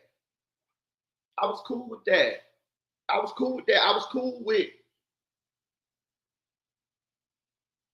having these opportunities to make my name, and being with him, doing these things, it would have helped make my name. You get what I'm saying? It's crazy the shit we glorify. I'm telling you, but this is how I'm looking at it. Plus, I had love for him. So anyway, I hang the phone up on him, and oh no, I told him, I said, bro, I said, let me tell you something, bro. I said, you let me down. I said, I got a lot of love for you. I said, but I ain't beefing with you. I said, I ain't got no problem with you. I said, y'all tell you the nigga slick. You might double back and get me. You know what I'm saying? Like, you know what I'm saying? Like, I'm telling you, the nigga slick. Nah, okay, I ain't want to because the niggas who he was beefing with, that's the block that I'm on. I told you I came out the door and he said, da da da da, shot him. You see what I'm saying? So I'm on the block with the niggas who he accusing of shooting him. So I want to make sure that he understood that I didn't have no problem with him because I didn't want him to feel like I was with them niggas. But flip side of this, dog, let me show you how this shit play out too. I'm on the same block, allegedly, with the niggas who did this to him. How do you know them niggas ain't still thinking me and him cool? And catch me that night at nighttime. See, that's I try to tell y'all something. That's first of all, it's the good Lord, but second of all, I'm tied in. Like you can't just fuck over me and don't expect no repercussions. My dad is gonna be something. Not only that, my baby mama, God bless her dead, she from Jackson. So my children from Jackson. Like you know what I mean? Like my dad used to run Jackson at one point in time. So I'm kind of grandfathered in. So I mean, I ain't saying that won't happen to me, but boy, there's gonna be some consequent repercussions. Boy, I'm telling you. So I think that helped me. I think that helped me because it's no way that them niggas didn't feel like that I still was cool with him. You see what I'm saying? Like they seen him hanging every day. Now they know I didn't tell on nobody. Cause he had a hit put on him. But still in yet though, they might think I'm still feeding this nigga information. Oh yeah, bro, you get what I'm saying? So nothing ever happened to me or whatever. And time go by. He ended up dropping the charges on da. I'm never gonna say the guy's name. And he ended up dropping the charges. On da. And got out of jail. No, he got on house arrest or something. Anyway, they dropped charges. It didn't ever go down. Him and da had a run in. I think they had guns drawn on each other, but no shooting never happened. And some time passed. I don't know exactly how much time, maybe a year or so. And next thing you know, we heard that Pootie was dead. And it was sad as fuck, dog. It was sad as fuck. So this is the story, y'all. Remember that girl I told you that he went with, that he liked, not his wife, the other girl? They said that his mama, I told you his mama owned some property on Chapman Court. Well, at this time, this is when they were building a new arena right down to Division, the same one the Magic play in. And the mama sold the land. But she loved it, Pootie, right? Pootie he was a very good hustler. And he was the star. And she gave Pootie the money to help him out to go do something. You know what I'm saying? I think it was like, or some of the money. I think she gave like 50,000, 40,000, something like. He had some money on him, right? And they say he went to Georgia to buy some drugs from the girl who he liked, the one I told y'all who they tried to get me to talk to us and all that. He went to buy some drugs from her cousins, right? This is the story. And some kind of way he got killed. They said they burnt him up. Say they burnt him from the chest up, so you couldn't even tell who he was. They say burnt from the chest up, and they say they found him dead on the girl's daddy's property in Georgia, right? So, you know, it was bittersweet because I was sad. To be real with you, I was sad because and there was a lot of people that wasn't sad. It was a lot of people who, once they found out he was a snitch, they just didn't give a fuck about him no more.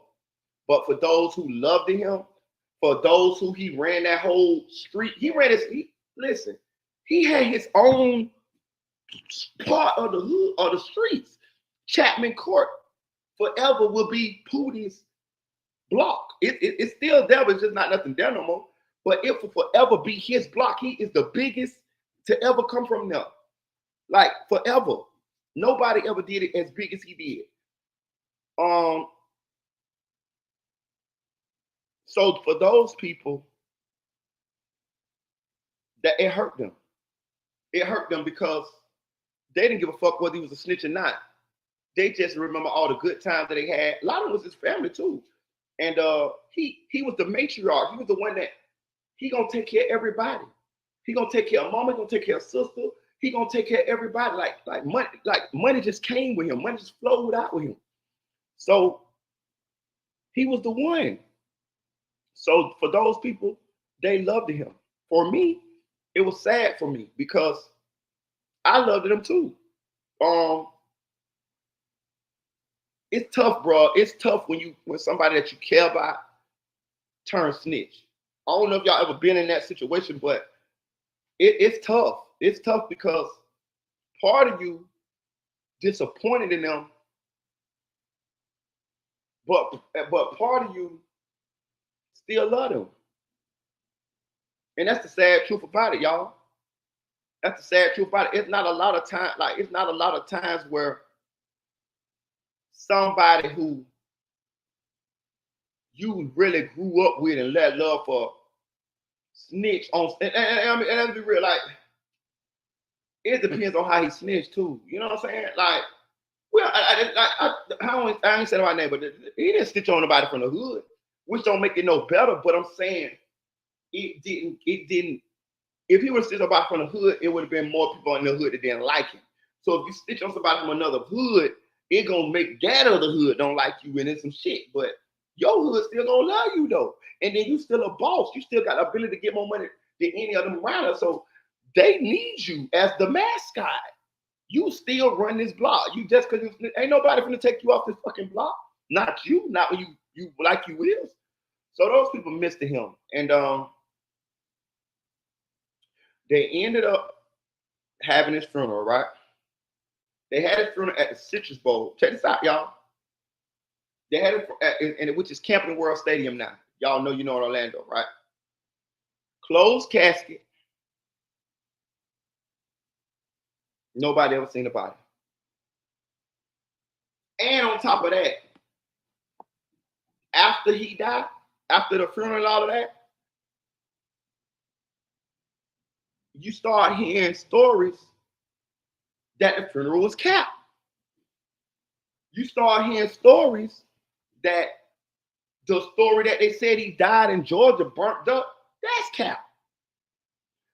How convenient for you to get killed in Georgia, your head burnt up.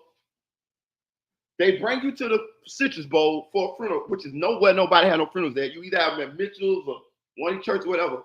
He had got them funeral at the Camping World Stadium. Closed casket. Nobody ever see you. They saying they faked his death. This is what we hearing in the streets. We hearing this. He's not dead. We didn't see his body. He got killed in Georgia. None of us think the niggas who had a problem with him on that were like, we didn't kill a nigga. The nigga lied. The nigga ain't dead. We didn't kill him. That's what they saying. They saying we didn't kill this nigga. This nigga lying. This nigga done went to Georgia fake like he dead and he out of there. He got the $50,000. He gone. This is what you hearing in the streets. Nobody believing that he dead.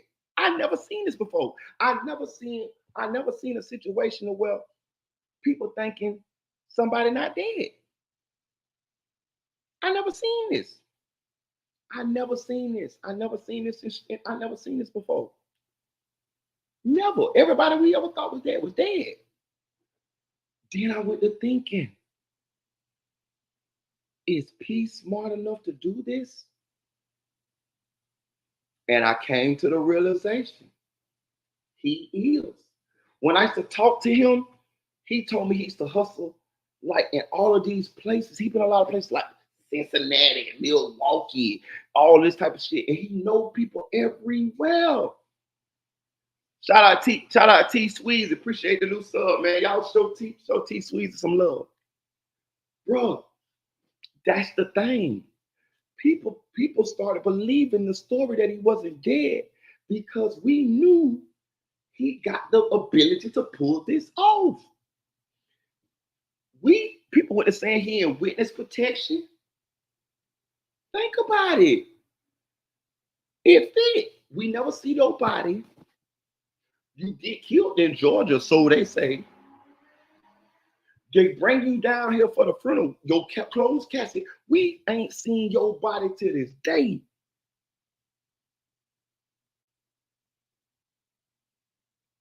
Think about it.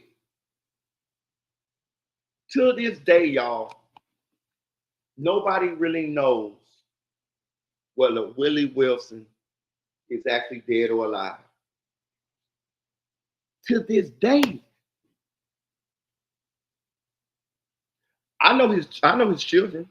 He got a daughter that's a pretty famous rapper in Orlando, and his son is pretty pretty famous skateboarder. And his ex-old lady, his wife, she's still around. So this is what people believe, y'all.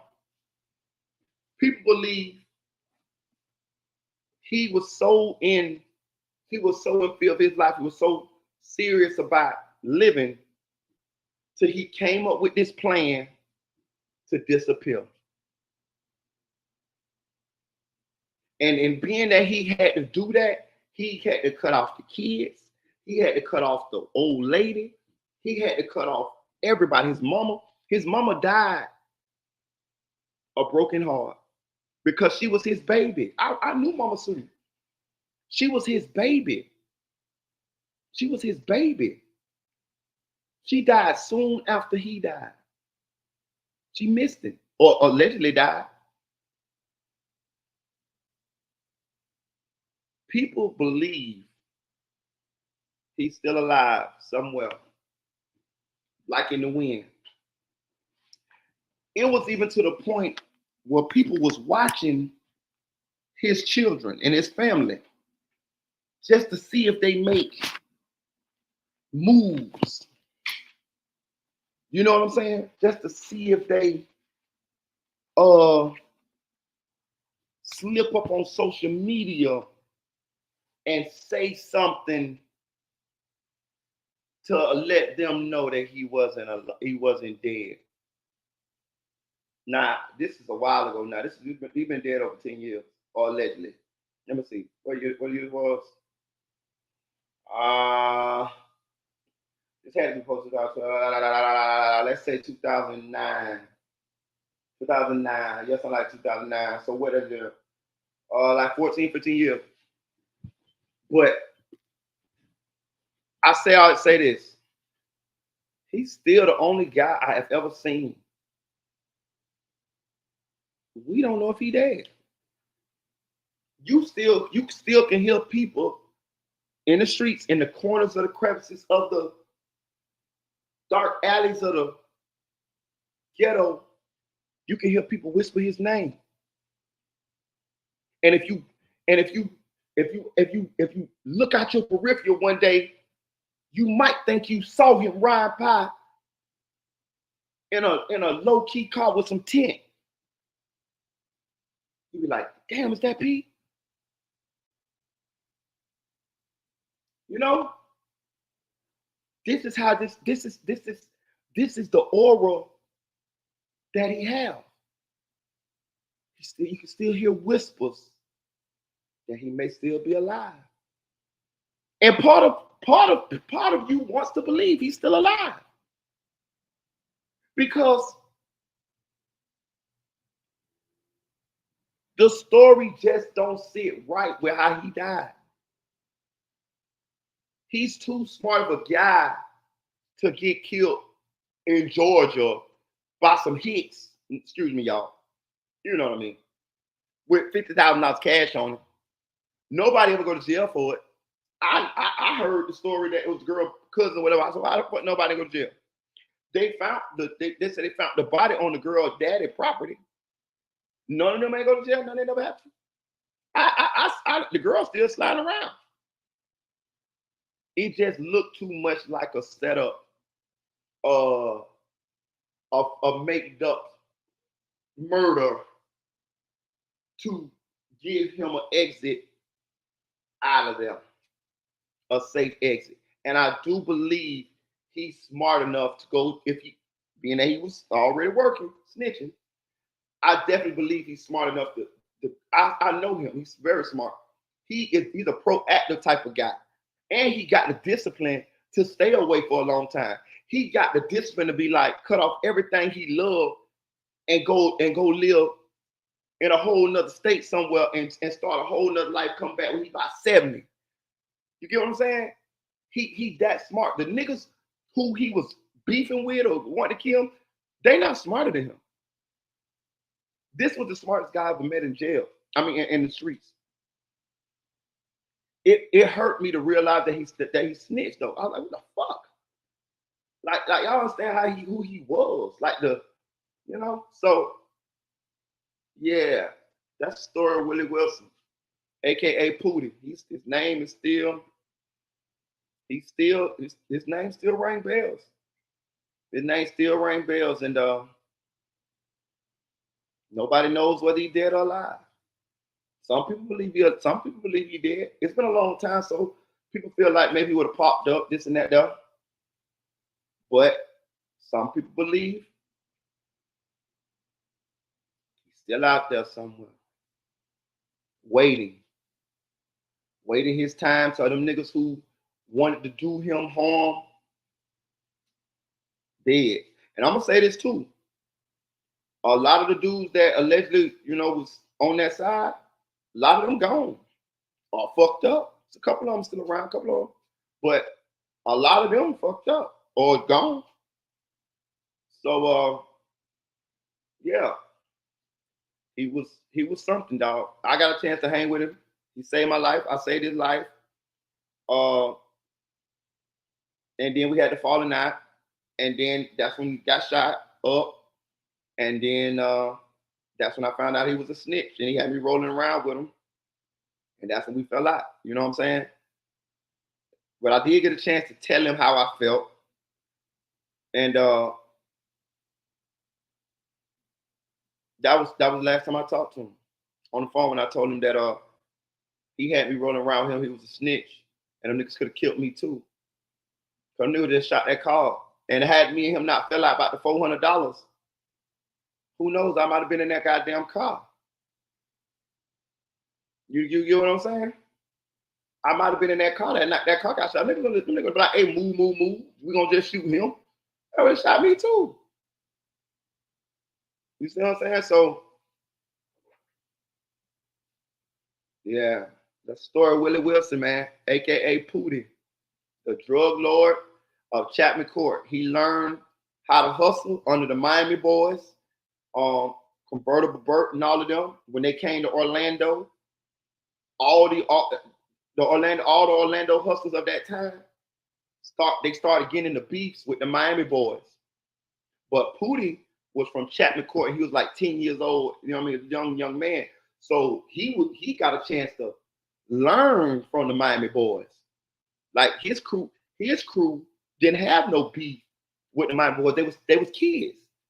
You see what I'm saying? But the older dudes on the other side of the hood, like from where I'm from, like Pamo Village and Beirut and shit like that, they had older hustlers.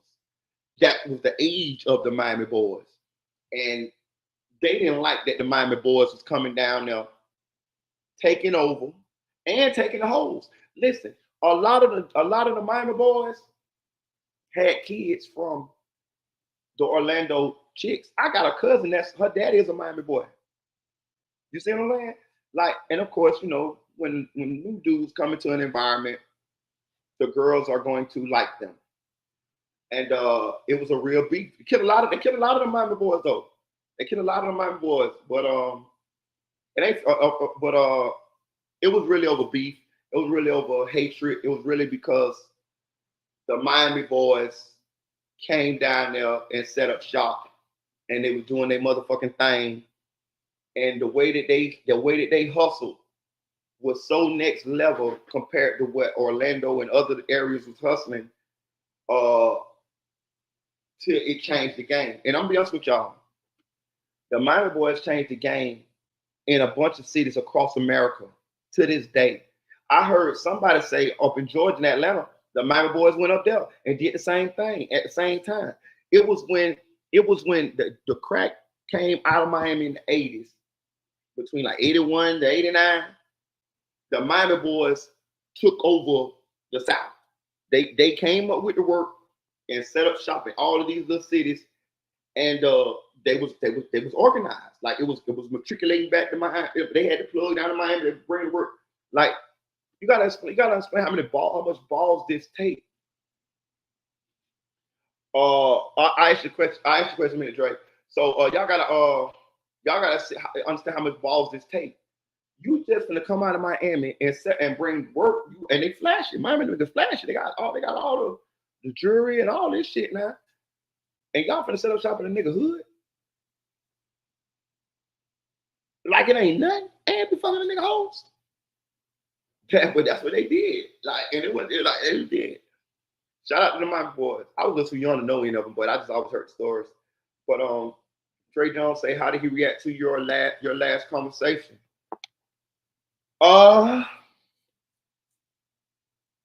He when I got finished telling him what I was telling him, he started trying to tell me why he felt like that shot him. And I cut him off because I didn't want him to tell me that. I don't want to know that. Because the other niggas in the car, if he tell me that, the other niggas gonna know he told me that. Then on top of that, we know you a snitch. You told me, okay, bro, I called you back, and then you call me back, and now you want to tell me who you think shot you on the phone? That shit might be recorded and everything. So I'll be honest with you. I don't think he gave a fuck how I felt. You know what I'm saying? To be real with you, like when Dre said, asked about the last conversation, when I finished talking to him and I got it off my chest, me knowing him, he knew the move he made. Like I told you, he's very strategic. Like he don't care about the consequences of anything once he make the decision he make. This dude is he the type of motherfucker that if he kills somebody, he don't care. He already knew what he gonna do before he did it. So once he did it, ain't no regretting shit. He's that calculated. He just don't make no moves and regret them. He already been thought out. So I don't think he cared. I don't think he cared how I felt personally. I think he weighed the pros and cons and he felt like, fuck me hurting a nigga feelings. You know what I'm saying? I think that's what he looked at it like that. He don't give a fuck how I felt. You know what I'm saying? He knew he snitched and he knew why he snitched. I think he thought that was the play for what he had going on. You know what I'm saying? Like, that's what I keep trying to tell y'all, man. Like, I've been around a lot of these dudes, man. And you'd be surprised, bro, that these boss niggas are snitch, bro. I keep trying to tell them. Like, that's why I'm trying to tell them about the code. Like, this the same nigga that won't want nobody to see. This nigga had a whole organization. So he probably like, nigga, I don't want niggas to stitch on him. But you snitch, though. That I keep trying to tell you, it's like one set of rules for others and one set for the others, bro. You know what I'm saying? Like, you know, I was just disappointed in them. But look, that's me believing in the code at that time. But here it is, the boss nigga. He ain't living by the code. He portraying it until we found out. Not on that, he doubled down on it. He got shot and told in too. So if it was a lie from the first paperwork, we know definitely it's the truth now because we got the paperwork from when you got shot. You see what I'm saying? Dre Jones say, how did that situation change your thoughts on the streets and the relationship that came from the streets? Good question. How old I was then? I gotta think of my age because I don't think it too much. I don't think it too much changed at that time. But I'm gonna say this though, it began to change something, and I'm gonna tell you why. Because this was the first time that somebody that I knew and I had love for snitched, and I know they snitched, and I had to separate myself from them. I had to pretty much publicly denounce them because it's the code. You a snitch. I'm out here alone now. Like me and you hanging together every day, but I'm out here alone now. So I have to denounce you in front of everybody. Plus, it's cool to denounce you in front of everybody because you're a snitch. But inside, I still had love for him. Yeah. Inside, I still had love for him. Definitely. Definitely. Still do to this day. Still do. Still do. When I look at him, I don't see a fuck nigga. I see disappointment that's how he went out, but this man was a great man, dog. This bro, I wish we got a chance to meet, dog. This dude was a great fucking man, bro. This was a great. He could have did anything. He could have did anything in life. I saw this nigga get into the room with boss niggas, and the boss niggas would bow down to him, not physically, but intellectually. Like when they have these conversations, he clearly was head and shoulders above all of them. But they boss dudes too. It was a beautiful sight to see. I don't know if y'all ever been around a bunch of boss niggas who get money and shit like that, and you just get a chance to be a fly on the wall and see who really the top boss of them all. You get what I'm saying? And they all bosses in their own right, but you get to see them together and see who alpha-ness gonna over alpha the other alpha. And I always saw him come out on top. You know, it was something to see. And again, I told you I looked up to him, and when I ended up being right there with him, right hand man, I was happy. And then I realized I was blessed to not be dead, because I definitely could have been dead. Everybody knew I was hanging with him. Everybody knew. Everybody knew. You know? I see his kids sometimes, they be looking sad. You know, I seen his daughter at the mall. Shit, about a month ago. Yeah. I seen her coming out she got a girlfriend. I seen her coming out with a girlfriend. I fuck with her. She was like, "What up, huh?" You know what I'm saying? Because they know I, be with her dad and shit. But yeah, I'm getting a little sad now because it didn't have to go out it didn't have to end like that. He went to jail for some work. He only did 5 years, nigga. Like he went to jail like 97. Nigga, he went to the Fed. So, bro, go do your little 10 years and come on back. He only did 5. I mean, I don't know how much they're offering him. I'm just saying he only did 5. So that's when we started realizing that when these niggas catch these 5 years in the Feds and they get right out. I don't know like everybody else, but I'm saying around my way, niggas be untold, man. When niggas get like 5 years in the Feds, man, niggas untold, bro. Around my way, just before 1090J.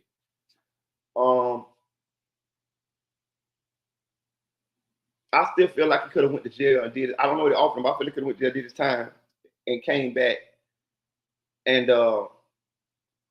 kept his reputation. Because I'm telling you, the reputation that he had built, he had an impeccable, he had a flawless resume. He was getting money for anybody. He had 3-4 verts at 16, fully hooked up with jam, paint, rims. The baddest bitch in the hood.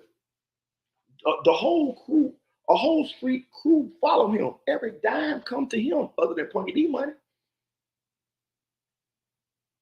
You get what I'm saying? Like he was a lion. You want to play? Let's do it. He bought whatever.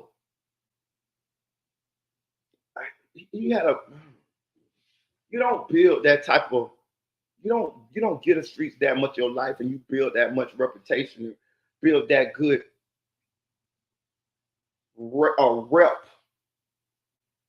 and then throw it away for the first time. Go to the Fed for 5 years, like you do 5 years home. I don't know what time, but then again, I mean, that's me looking back. That's me then talking about how. That's me thinking about how I was thinking back then. I wasn't doing the time for the nigga, so I don't know how much time they offer the nigga. So, that's just me saying what I feel back then. Like, I mean, he might have been like, man, my old nigga 18, 20 years. He might be like, man, fuck that. I'm gonna tell him to give me 5. I don't know. What I'm saying, it was just a disappointment to see one of my ghetto heroes turn snitch. Yep. Yep. The same nigga that he saved my life. He saved my life. I saved his life. Then I got to turn around and tell you I can't fuck with you no more, bro. Or Dre say, I can tell from your voice and how you are speaking about him. That still hurts. You speaking, yeah, and the real love you have. Yeah, yeah, yeah. And he felt like same respect, and yeah, love wasn't the same on his end. Yeah, yeah, yeah, yeah, yeah, definitely, definitely. I'm gonna tell you some shit happened. When I found out he was dead, as far as like when they told the streets told us he was dead, um, I cried. I cried. I cried. I cried. Even though I had not stopped talking to him, and I mean I ain't cry like everybody. I just like, like a tear came out my cheek by myself though, like damn, Pete gone now. Like, like damn, But I don't know if he did or not. I'm just saying I just felt that way at that time, when I heard the news. And yeah, I mean, he was somebody to know, bro. Like, he wasn't no regular dude. He wasn't nobody. I know a lot of regular dudes. I know a lot of regular bosses. This nigga wasn't that. He was like Mount Rushmore, bro. Mount Rushmore for real, for real. Like, since a young boy, since like 15, 16 years old. Like, so yeah, man. That's old. That's old Pootie, man. That's Willie Wilson, man. From Chapman Court. If you go to the Orlando Arena, it's on Division and South Street. Chapman Court is that street right there. It's the next. If you go to Division and South Street, Chapman Court right there. Before the Orlando Arena I remember it wasn't even no fucking Orlando Arena there. There was apartments, nigga, or a townhouse and all that type of shit. But anyway, Pootie ran that street right there across from the Orlando Arena. It's called Chapman Court. It's a dead end. He ran that bitch. You know what I'm saying? With nobody bigger than him. And we don't even know if he's dead or alive. Nobody knows. All right, Chris. Jump in the comment section. Jump in the chat. Let me know, do y'all think he's alive? Let me know. How y'all feel?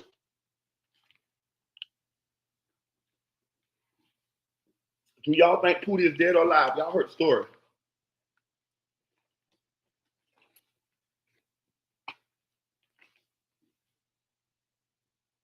Let me know in the comment. I'm gonna wait and read our comment.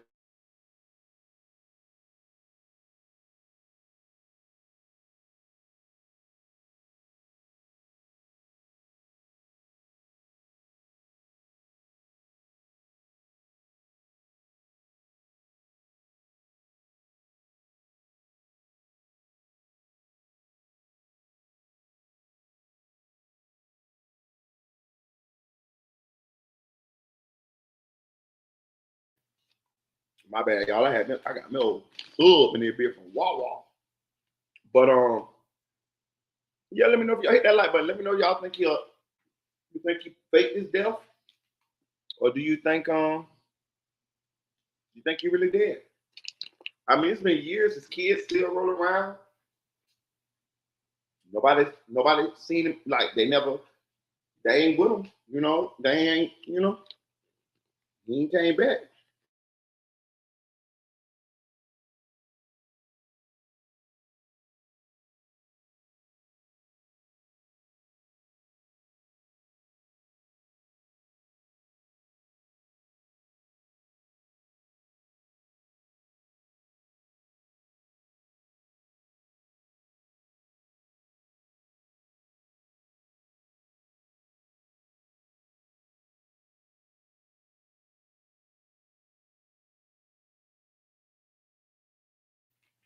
Mel Kimball say the Miami Boys hit everybody. They goddamn sure did. Shout out to the Miami Boys. The Miami Boys changed the game.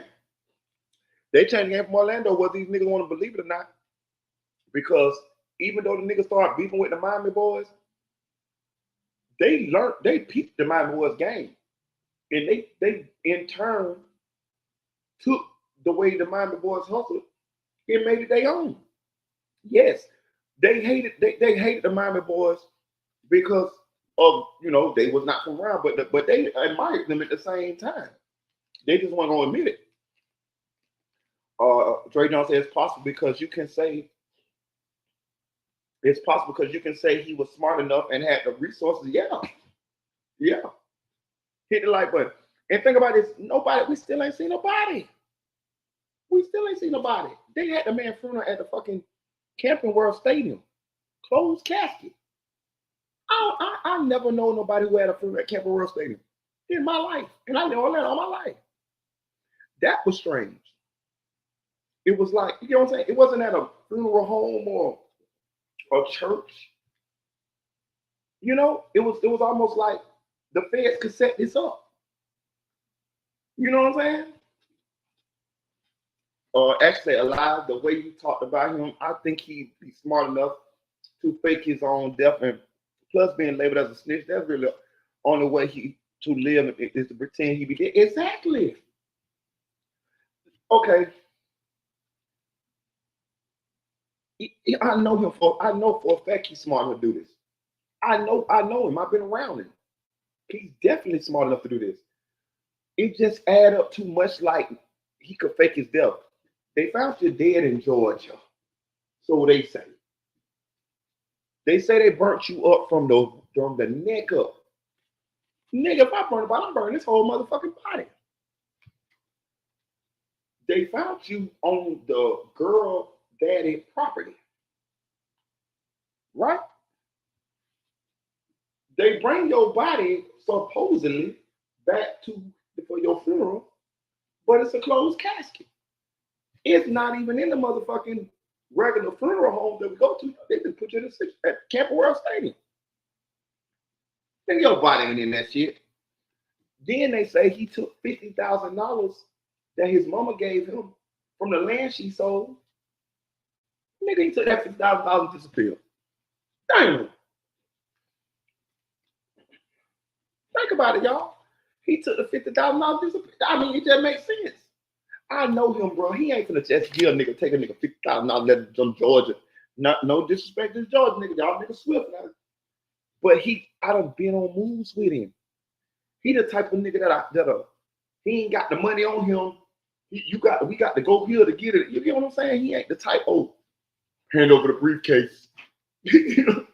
Plus, he ain't gonna do no transaction like that with nobody he ain't kind of locked in with anyway, and he ain't going by his motherfucking self to do no transaction.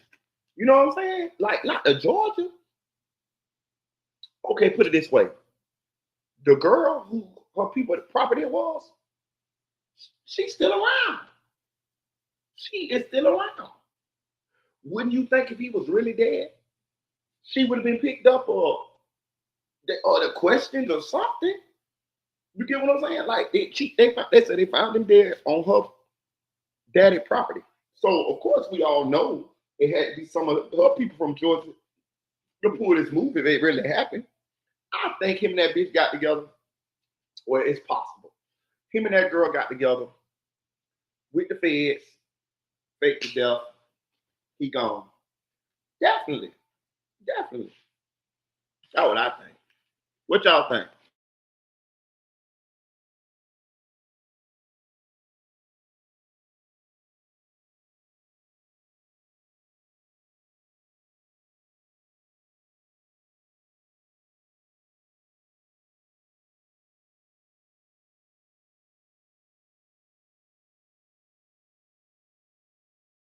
I'm thinking it's possible, bro. Because I have never heard no whispers about anybody that they possibly could still be alive. But him. Never heard that in my life. in my life. And he the only person that I felt like could have pulled it off. It'll be like some Machiavelli shit, you know? And the crazy part about it adds to his legend. It adds to his legend. This nigga, we don't even know if he's still dead. We don't even know if he dead. He the only legend nigga I know in Orlando. So we don't know if he dead. Crazy, ain't it? We don't even know if he dead. Here's the. Here's the. I think that nigga Cincinnati or some shit like that, Milwaukee. And I'm saying another thing. He the type of dude. No disrespect, he love his family, he love his kids and all of that. But he could walk away. He got that. He is a disciplined man.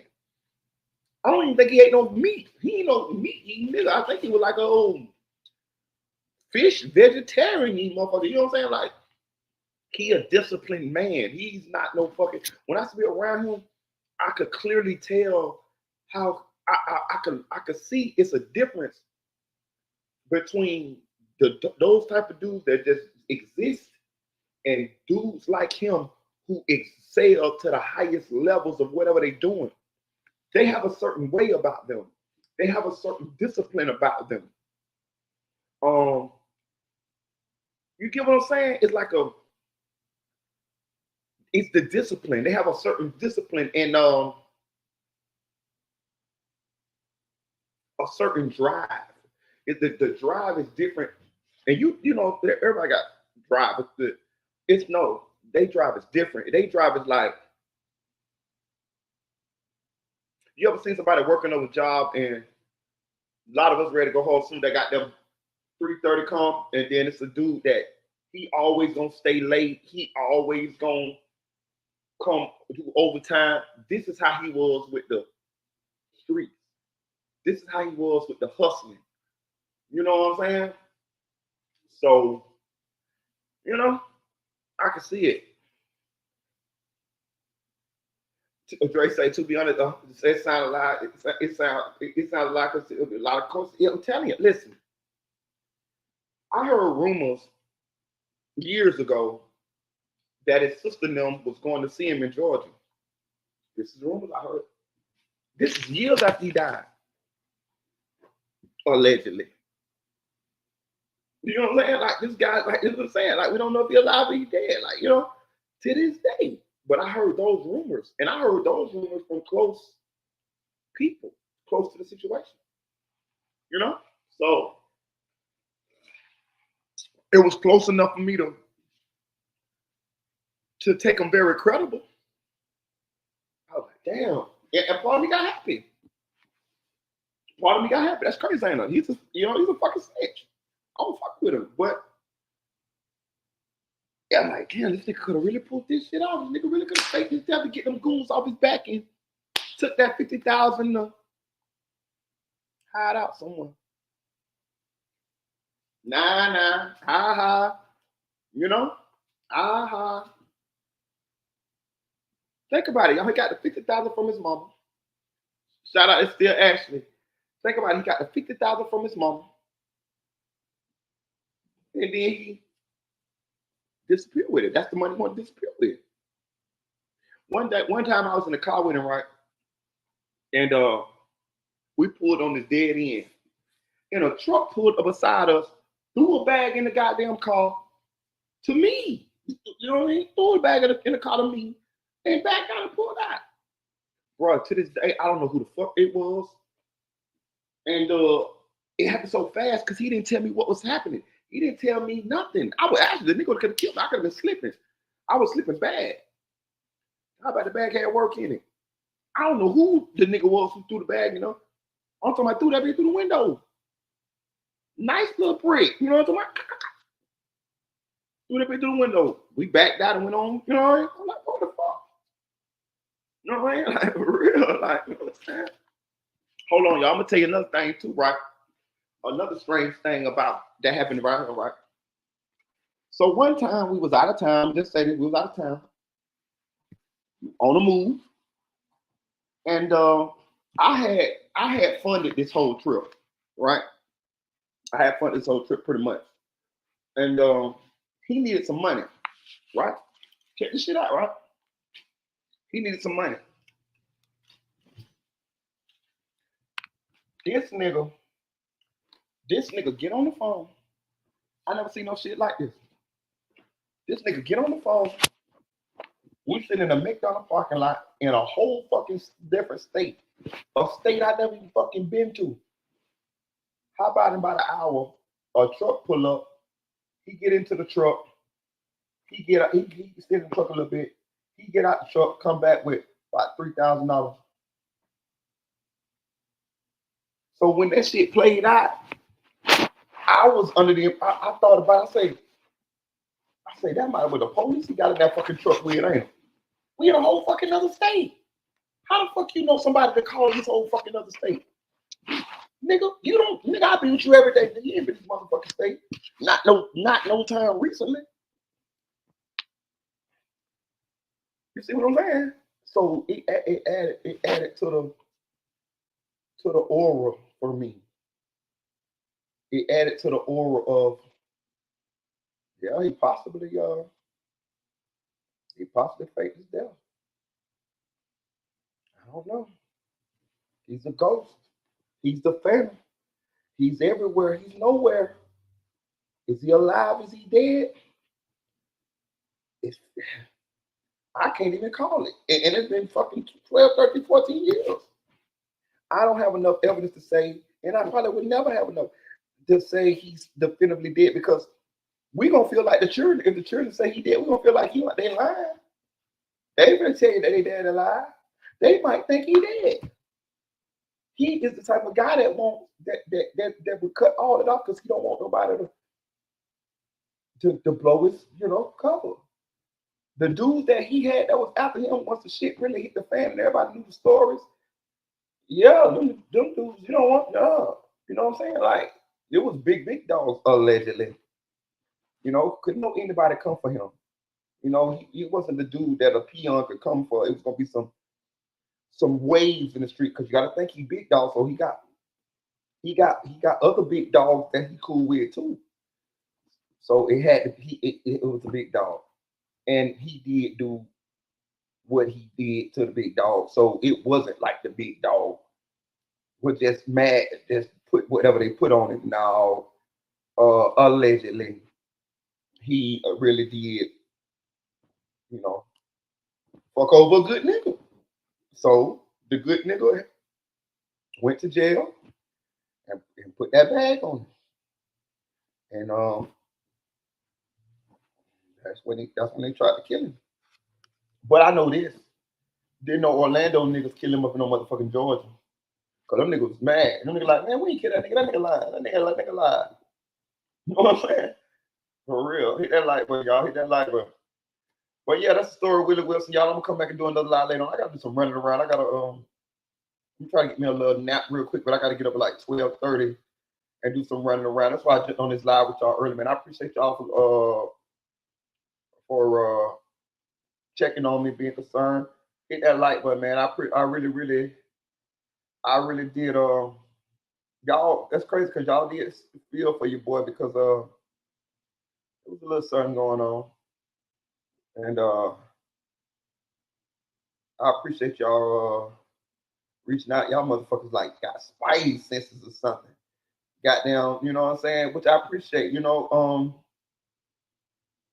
It's the internet, bro.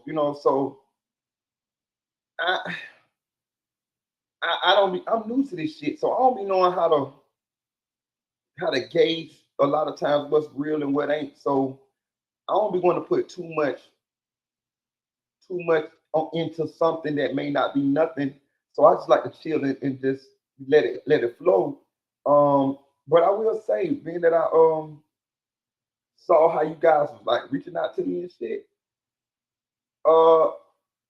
it made me feel good because Now I had some shit going on. I couldn't get back to y'all at that time, but it made me feel good because I didn't expect it. To be honest with you, I was like, they ain't made a video in a while. They'll be all right. They ain't studying me. They ain't studying me. And the crazy part about it was, it was a situation. So I was like, okay, it's okay. I don't know the universe, the whatever is in tune, but they on point. You know what I mean? Like they on point. You know what I'm saying? They on point. Actually, I was word, and I don't even know you listen. And the thing about y'all had the right vibe. That's all I'm gonna say. I can't tell the business, but y'all had the right vibe. So it wasn't like whatever y'all were feeling. Y'all feeling the right thing. But I'm good. I'm good. I am all right. But I say all that to say this. I say all to say thank you to those who did reach out, who was thinking about me and was concerned about me, and I'm good. I wasn't expecting it though. I didn't expect that to happen. So that shit was strange. I was like, God damn, what these motherfuckers in? These motherfuckers right here beside me. What y'all ghosts is beside me or something? Because y'all was on point. Yeah, it wasn't just one of y'all, it was a lot of y'all. You know what I'm saying? So, I appreciate you guys. I ain't think y'all give a fuck about the boy. Like I'm just be real, dog. The internet, man. Motherfuckers be. So I mean, I know how I feel, but I don't. I done learned to stop trying to expect people to feel like I feel. So I didn't. I ain't really think y'all. I mean, I thought y'all fuck with me, like, but I ain't think y'all to be like, how y'all was. But I appreciate it though. I appreciate it. Y'all motherfuckers ask more about me than people that I knew all my life. You know what I'm saying? That's crazy, but that's true. Like motherfucker, did now motherfucker but one that I knew in real life called me other than y'all. One. That's crazy, ain't it? One motherfucker. But I'm gonna get off this live, man. I appreciate y'all, man. Y'all know what to do, man. Hit the cash out, man. Shout out to still Ashley, man. Appreciate you, Ashley. Love you. Shout out to Dre Jones, man. Shout out to Audio Crack 22. Shout out to Dream Dog. Shout out to Sophisticated. I mean, no, we're gonna cut your ass off, po ass new. Shout out 60,000, aka the Chick 1K. Shout out Flyboy Micro 4. Shout out Nephew for Real. Shout out Lil Kel True Movie. Shout out Triple Man. Tell him goddamn me. Shout out Dre Jones. Dre Jones. Shout out what is that? Stardom? Sarah. What is that name say? I turn that bitch to the side. Sarah. Shout out to T Sweezy. New subscriber. Appreciate you, T Sweezy. Don't squeeze it. Shout out to Camille Kim. Appreciate the gang. Shout out to Jay. You like the story? I got a bunch of them. Listen, my next story, I'm gonna tell y'all the story of Hot Dog. This the only nigga that I ever seen get shot in the face by his girlfriend when he was on the stretcher. He told us, "I'll be black on the block, and by next week." On my mama, that nigga was on the back on the block. The next week, he got shot in the forehead by his girlfriend. Guess who he was back on the block with? His motherfucking girlfriend.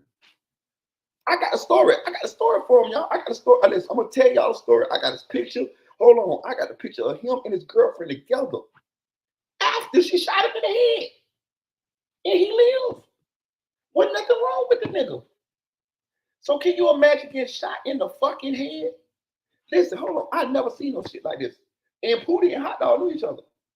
Can you imagine getting shot in the fucking head? And when they taking you on the stretcher, you say, "I'll be back next week." He said this. On my motherfucking mama, that nigga was the next Sunday, he was standing on the motherfucking block with a thing wrapped around his head, drinking motherfucking gin and juice, nigga. I'm gonna do this. I got a picture. I got a picture. I went and got the picture of him and the lady together after he got shot, hugged up. After she shot him in the fucking head. I never seen no shit like this in my life, dog. He dead now though. He ended up getting killed on Jackson too. The same street Pootie got shot on and lived, he got killed on that street. That's just what street he was from. But and I'll tell you how he died or whatever. I knew him all my life. I knew him since I was fucking like 8 or 9 years old. But he was like the Jackson Street mascot or whatever. But yeah, that story is the wildest shit I ever seen in my fucking life, dog. But it's true. It really did happen. It fucking really did happen, bro. And I went last night, and that's how I got the picture of Pootie. I went and I tracked down, because this picture came on my baby mama page. The one who passed my baby mama page, this picture came on my baby mama page too. So I ended up running in and finding a hot dog picture too on her page. And she had a picture of hot dog with the lady who shot him in the head. I said, oh, I gotta do the video on him and tell everybody the story. So that's my next story gonna be on hot dog, y'all, man. Y'all gonna love that shit. Jay said, damn, we need to hear that. I'm telling you, bro, you hear that fucking story? That's just like, oh, I was like, man, but it's a fucking true story. I swear to God, it's a fucking true story. What made this nigga say, I'll be back by next week? Like, what made him say that? And he fucking was, bro, when he did that shit, it was like, bro, can you imagine us in the hood seeing him back on the block? The next fucking, it was in about 7 days. What happened was she shot him with a fucking 22 or something, and it went in his forehead, but it didn't get it went on his skin, but it got lodged between the skin and the skull. You know, little 25 bullets or whatever. But she stood over.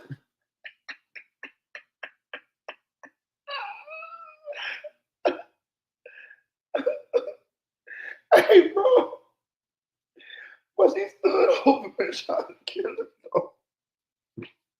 I ain't laughing, dog. But she legit, on God, stood over that nigga. You know? She legit tried to kill him. Like, and then haul ass. She was like a fugitive. Listen, she was like a fugitive until he got out of jail. I mean, until he got out of hospital. Then we got out of hospital. You're like, baby, I ain't gonna put you in jail. What?